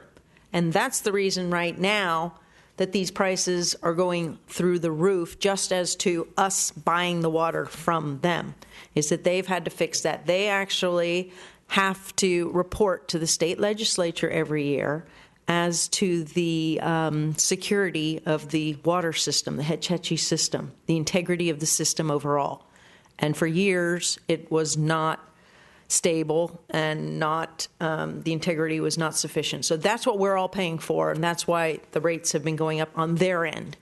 Now it comes down to Millbrae's end, and we have our 60-year-old infrastructure that we have to address. But I did like the idea of maybe separating it out so we as residents can see where the money is going.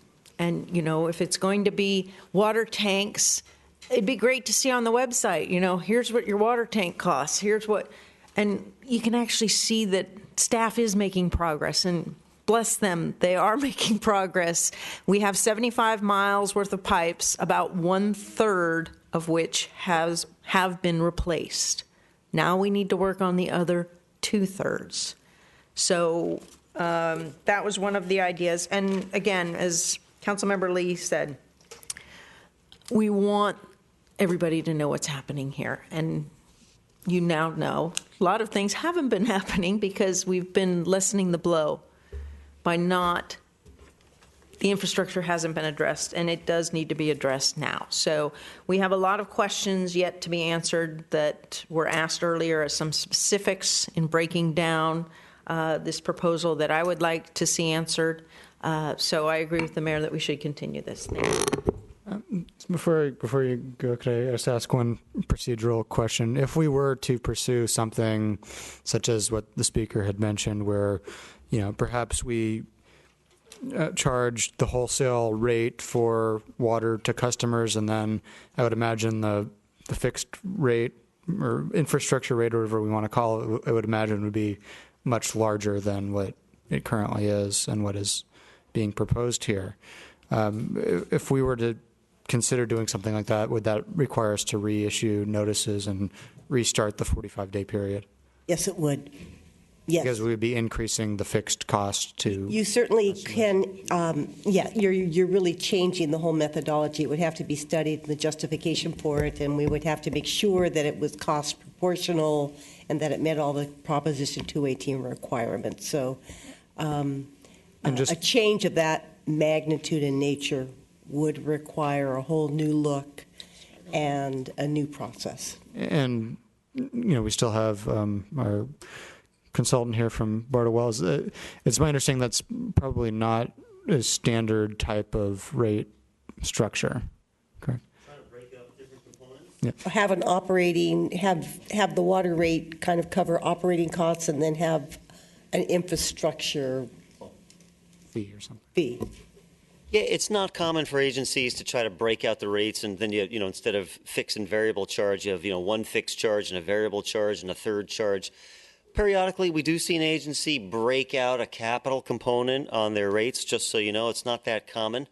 But, if you're just showing your charges and saying, hey, this much is for capital, this much is for something else, without changing the rate structure, maybe that's what you could do. Or maybe it's more of an informational piece is what I'm getting here.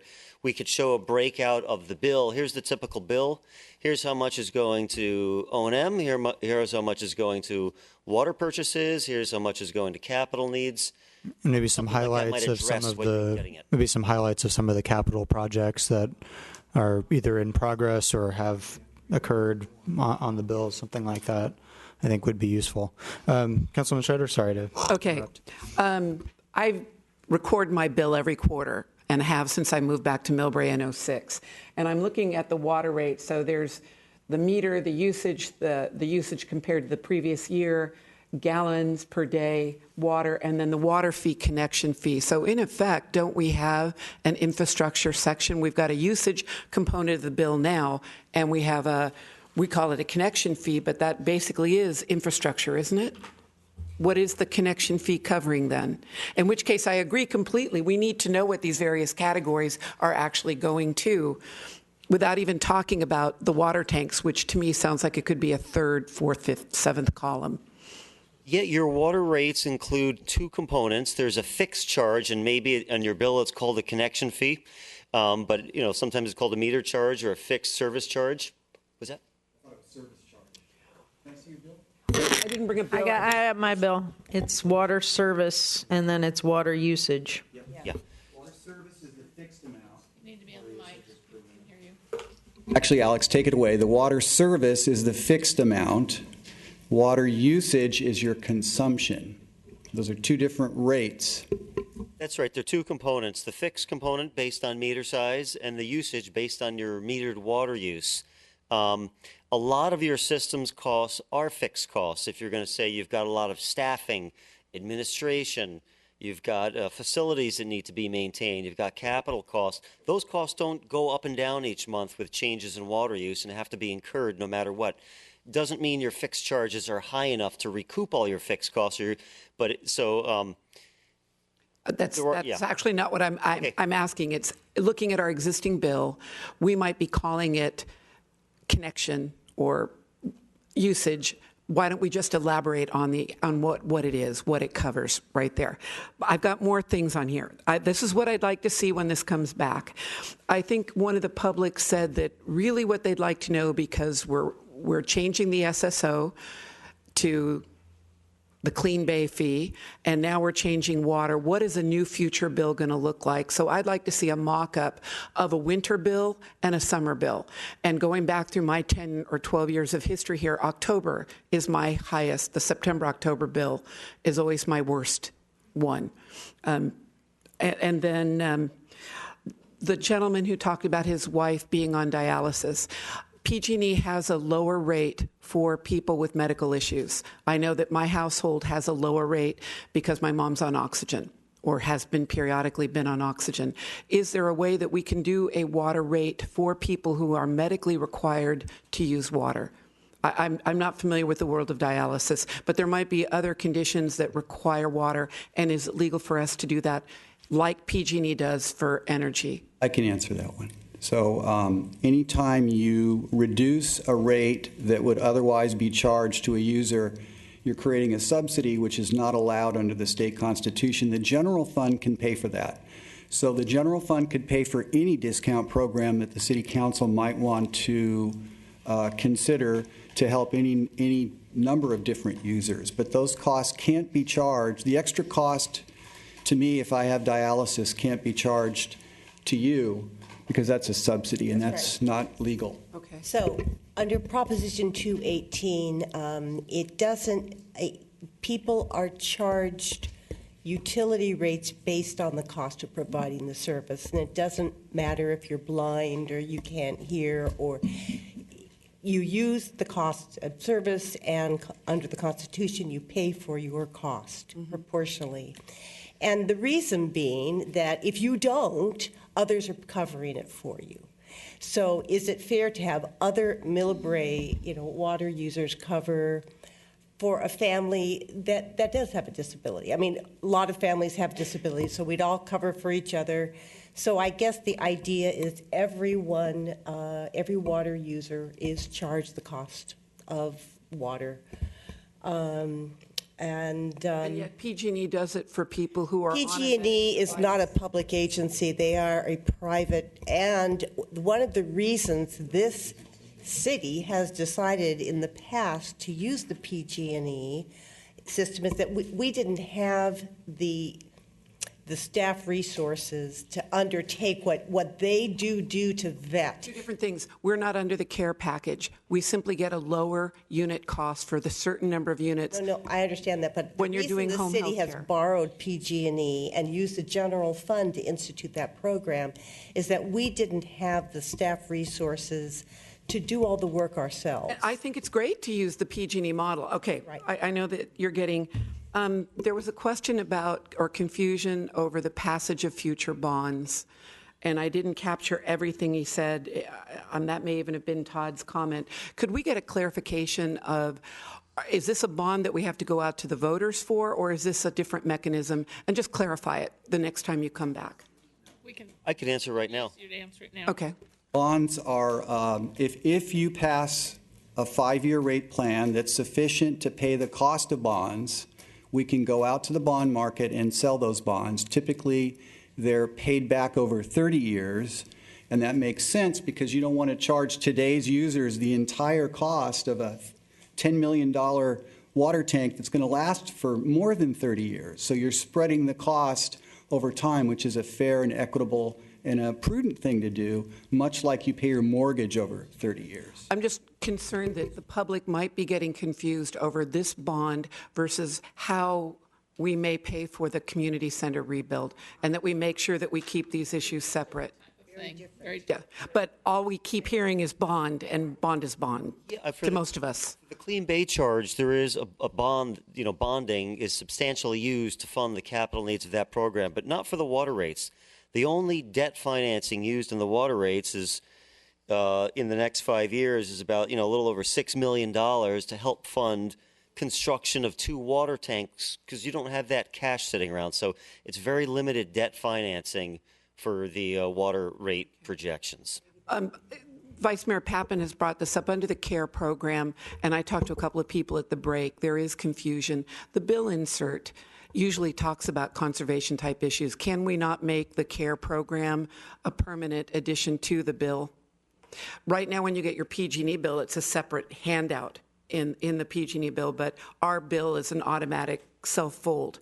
But there's a comment section, and in the comment section, we could include how do you learn about the CARE program. It's there in every bill. It's there in perpetuity. We use it for several things, but we'll look at that. Okay. It is on the city's website. The current utility billing system isn't equipped to have robust documents included. The new utility billing system, I can't speak to that. I'm more optimistic about that capability. Maybe just the URL and the phone number in the bill insert. Okay, I've got 2 more. For 1 second, along those lines, I am concerned about the gentleman who spoke tonight who said he went to our water department, and he clearly stated he was within the financial realm of receiving that, and our staff wasn't able to assist him. Now, there are 245 families that are participating. If he has a concern, he should go directly to the finance director if he's not getting the answer that he feels is fair. And if he is under the CARE program and can document that, he's eligible for the city's discount. Well, I think he wasn't aware of how to get under the CARE program. So if we can help individuals with those needs, it'd be helpful. I know that this individual has written letters that have landed in my office, and we have responded. I only have to assume that he has checked out what we have suggested to him, and for whatever reason, I mean, it has come to our attention. We have responded. We've given him information. And my last two comments. Several people spoke about having an oversight committee or an infrastructure committee. I hoped that Joe Terezi would stay for the public. Joe has just recently retired from the City of Palo Alto Public Works Department. So of all of our people, he really does know how to do all of this, and he'd be a perfect addition to that committee. So I am in support of the creation of an oversight committee. I'm not sure where my fellows sit, but I'd love to hear that coming back. We used to have one. Did we? Not in my time of paying attention. So, and I've got one last one. A lot of people have talked about the browning of the yards because of the cost of water, and I think we're going to continue to see the browning of the yards. And we do not participate in BASCWA's lawn replacement increase, and I'd like to know how much it would cost us to be a participant in that program. Yes, it's going to, I assume, comes out of the general fund for that, but that would help people replace those brown lawns and put in a more xeriscape or drought-tolerant garden. And we've got the new demonstration starting right out here, so it's kind of a perfect tie-in with that. And I agree, I don't like to see the brown lawns, but my lawn is brown. It's also got all my kitchen cabinets on it right now, so I'm one of those Slavans. So I think your lawn be gone could be covered with the utility revenues. Well, I'd rather see that go to fixing my clients to be do that, honest, but because it is related to water. I mean, the idea is to conserve water. But if we're going to come back, if we're not making a decision when this come back, right, assuming it's coming in 2 weeks, which means it won't come back. Oh no. No. Oh, Staff's okay. Staff's indicating no way. Okay. And then we're off in August. volume So that's another 2 more months of delay, which incrementally increases things tiny portions. Could I point something out? Most of the questions are good ones. A lot of the questions are outside the rate structure itself. They're asking for more information, which can certainly be done. That's going to take a long time. If the council doesn't change the basic rate structure, it can adopt lower rates than what was proposed. Discount programs is outside of the rate program. That can be dealt with separately. Information mailers can be dealt with separately. It's not part of the rate program. So I'd encourage you to separate those two types of issues. The announcement as it was given was the highest possible, and I don't think we're going beyond that. So the information that has been requested will help us evaluate whether we reach the maximum point or lower. We have one option that we discussed at a previous study session that we can show you tonight. It's only one option. It's the 2% replacement per year, and it has an attached rate schedule. And we're prepared to hand that out tonight and show copies to the public as well. My problem is you're not prepared to tell me about the staff and those type of things which are in the analysis, and I kind of need to know that. With all due respect, that's not part of the rate. You're going to need the rates, and you can be grilling staff on an ongoing basis about budgets and staffing. There was a detailed staffing plan, I believe, that came to the council in November, December, in which there was a 1 or 2 year program of adding staff, maintenance staff and engineering staff, precisely to fund design and oversight of the construction program. We're not prepared to talk about it in detail tonight. We can give you that information. I'm just encouraging you to consider that the rate increase part of the information is really separate from your due diligence. Okay, so if we were to bring this back to the next meeting, I believe the public hearing has been closed, so is the complaint period closed at this time? Yes, sir. And we're able to take action at a subsequent meeting without resending notices or anything like that? Within the confines of what's been noticed. I mean, you can't change the methodology. Understood. Okay, I think we will, I don't think we need a motion. We can just continue that. I want to continue to a date certain. I don't know when staff could be prepared to get it back to you. I don't think we have a date certain at this point. We weren't expecting, yeah. So we'll have to bring it back, but we don't have a date certain. Okay. Well, if we can have the rates ready at the next meeting, if possible, or. One option is ready now. Okay. They understand that. Yeah, I mean, personally, I would like to see 2 or 3 options, including what has been presented to us. But if you do that, then you have to reopen public hearing, right?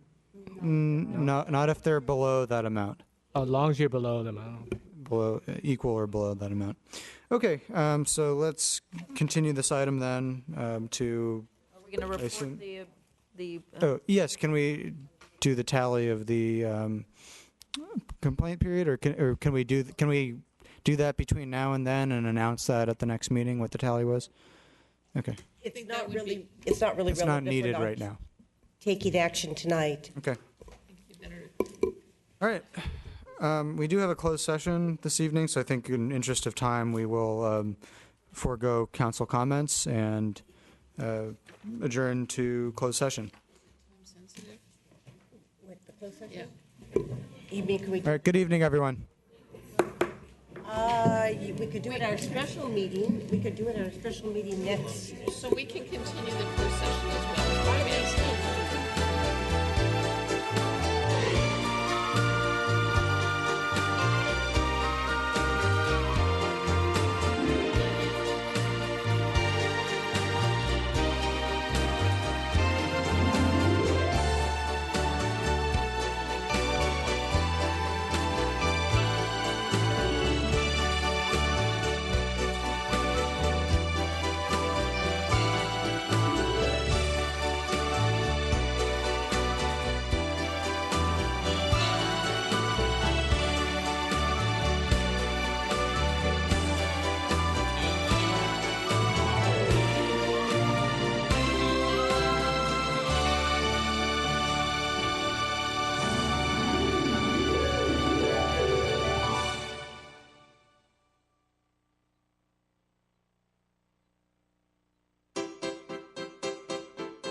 You're watching MCTV, Millbrae Community Television, Comcast Channel 27, AT&T Uverse Channel 99, and streaming live at www.mctv.tv.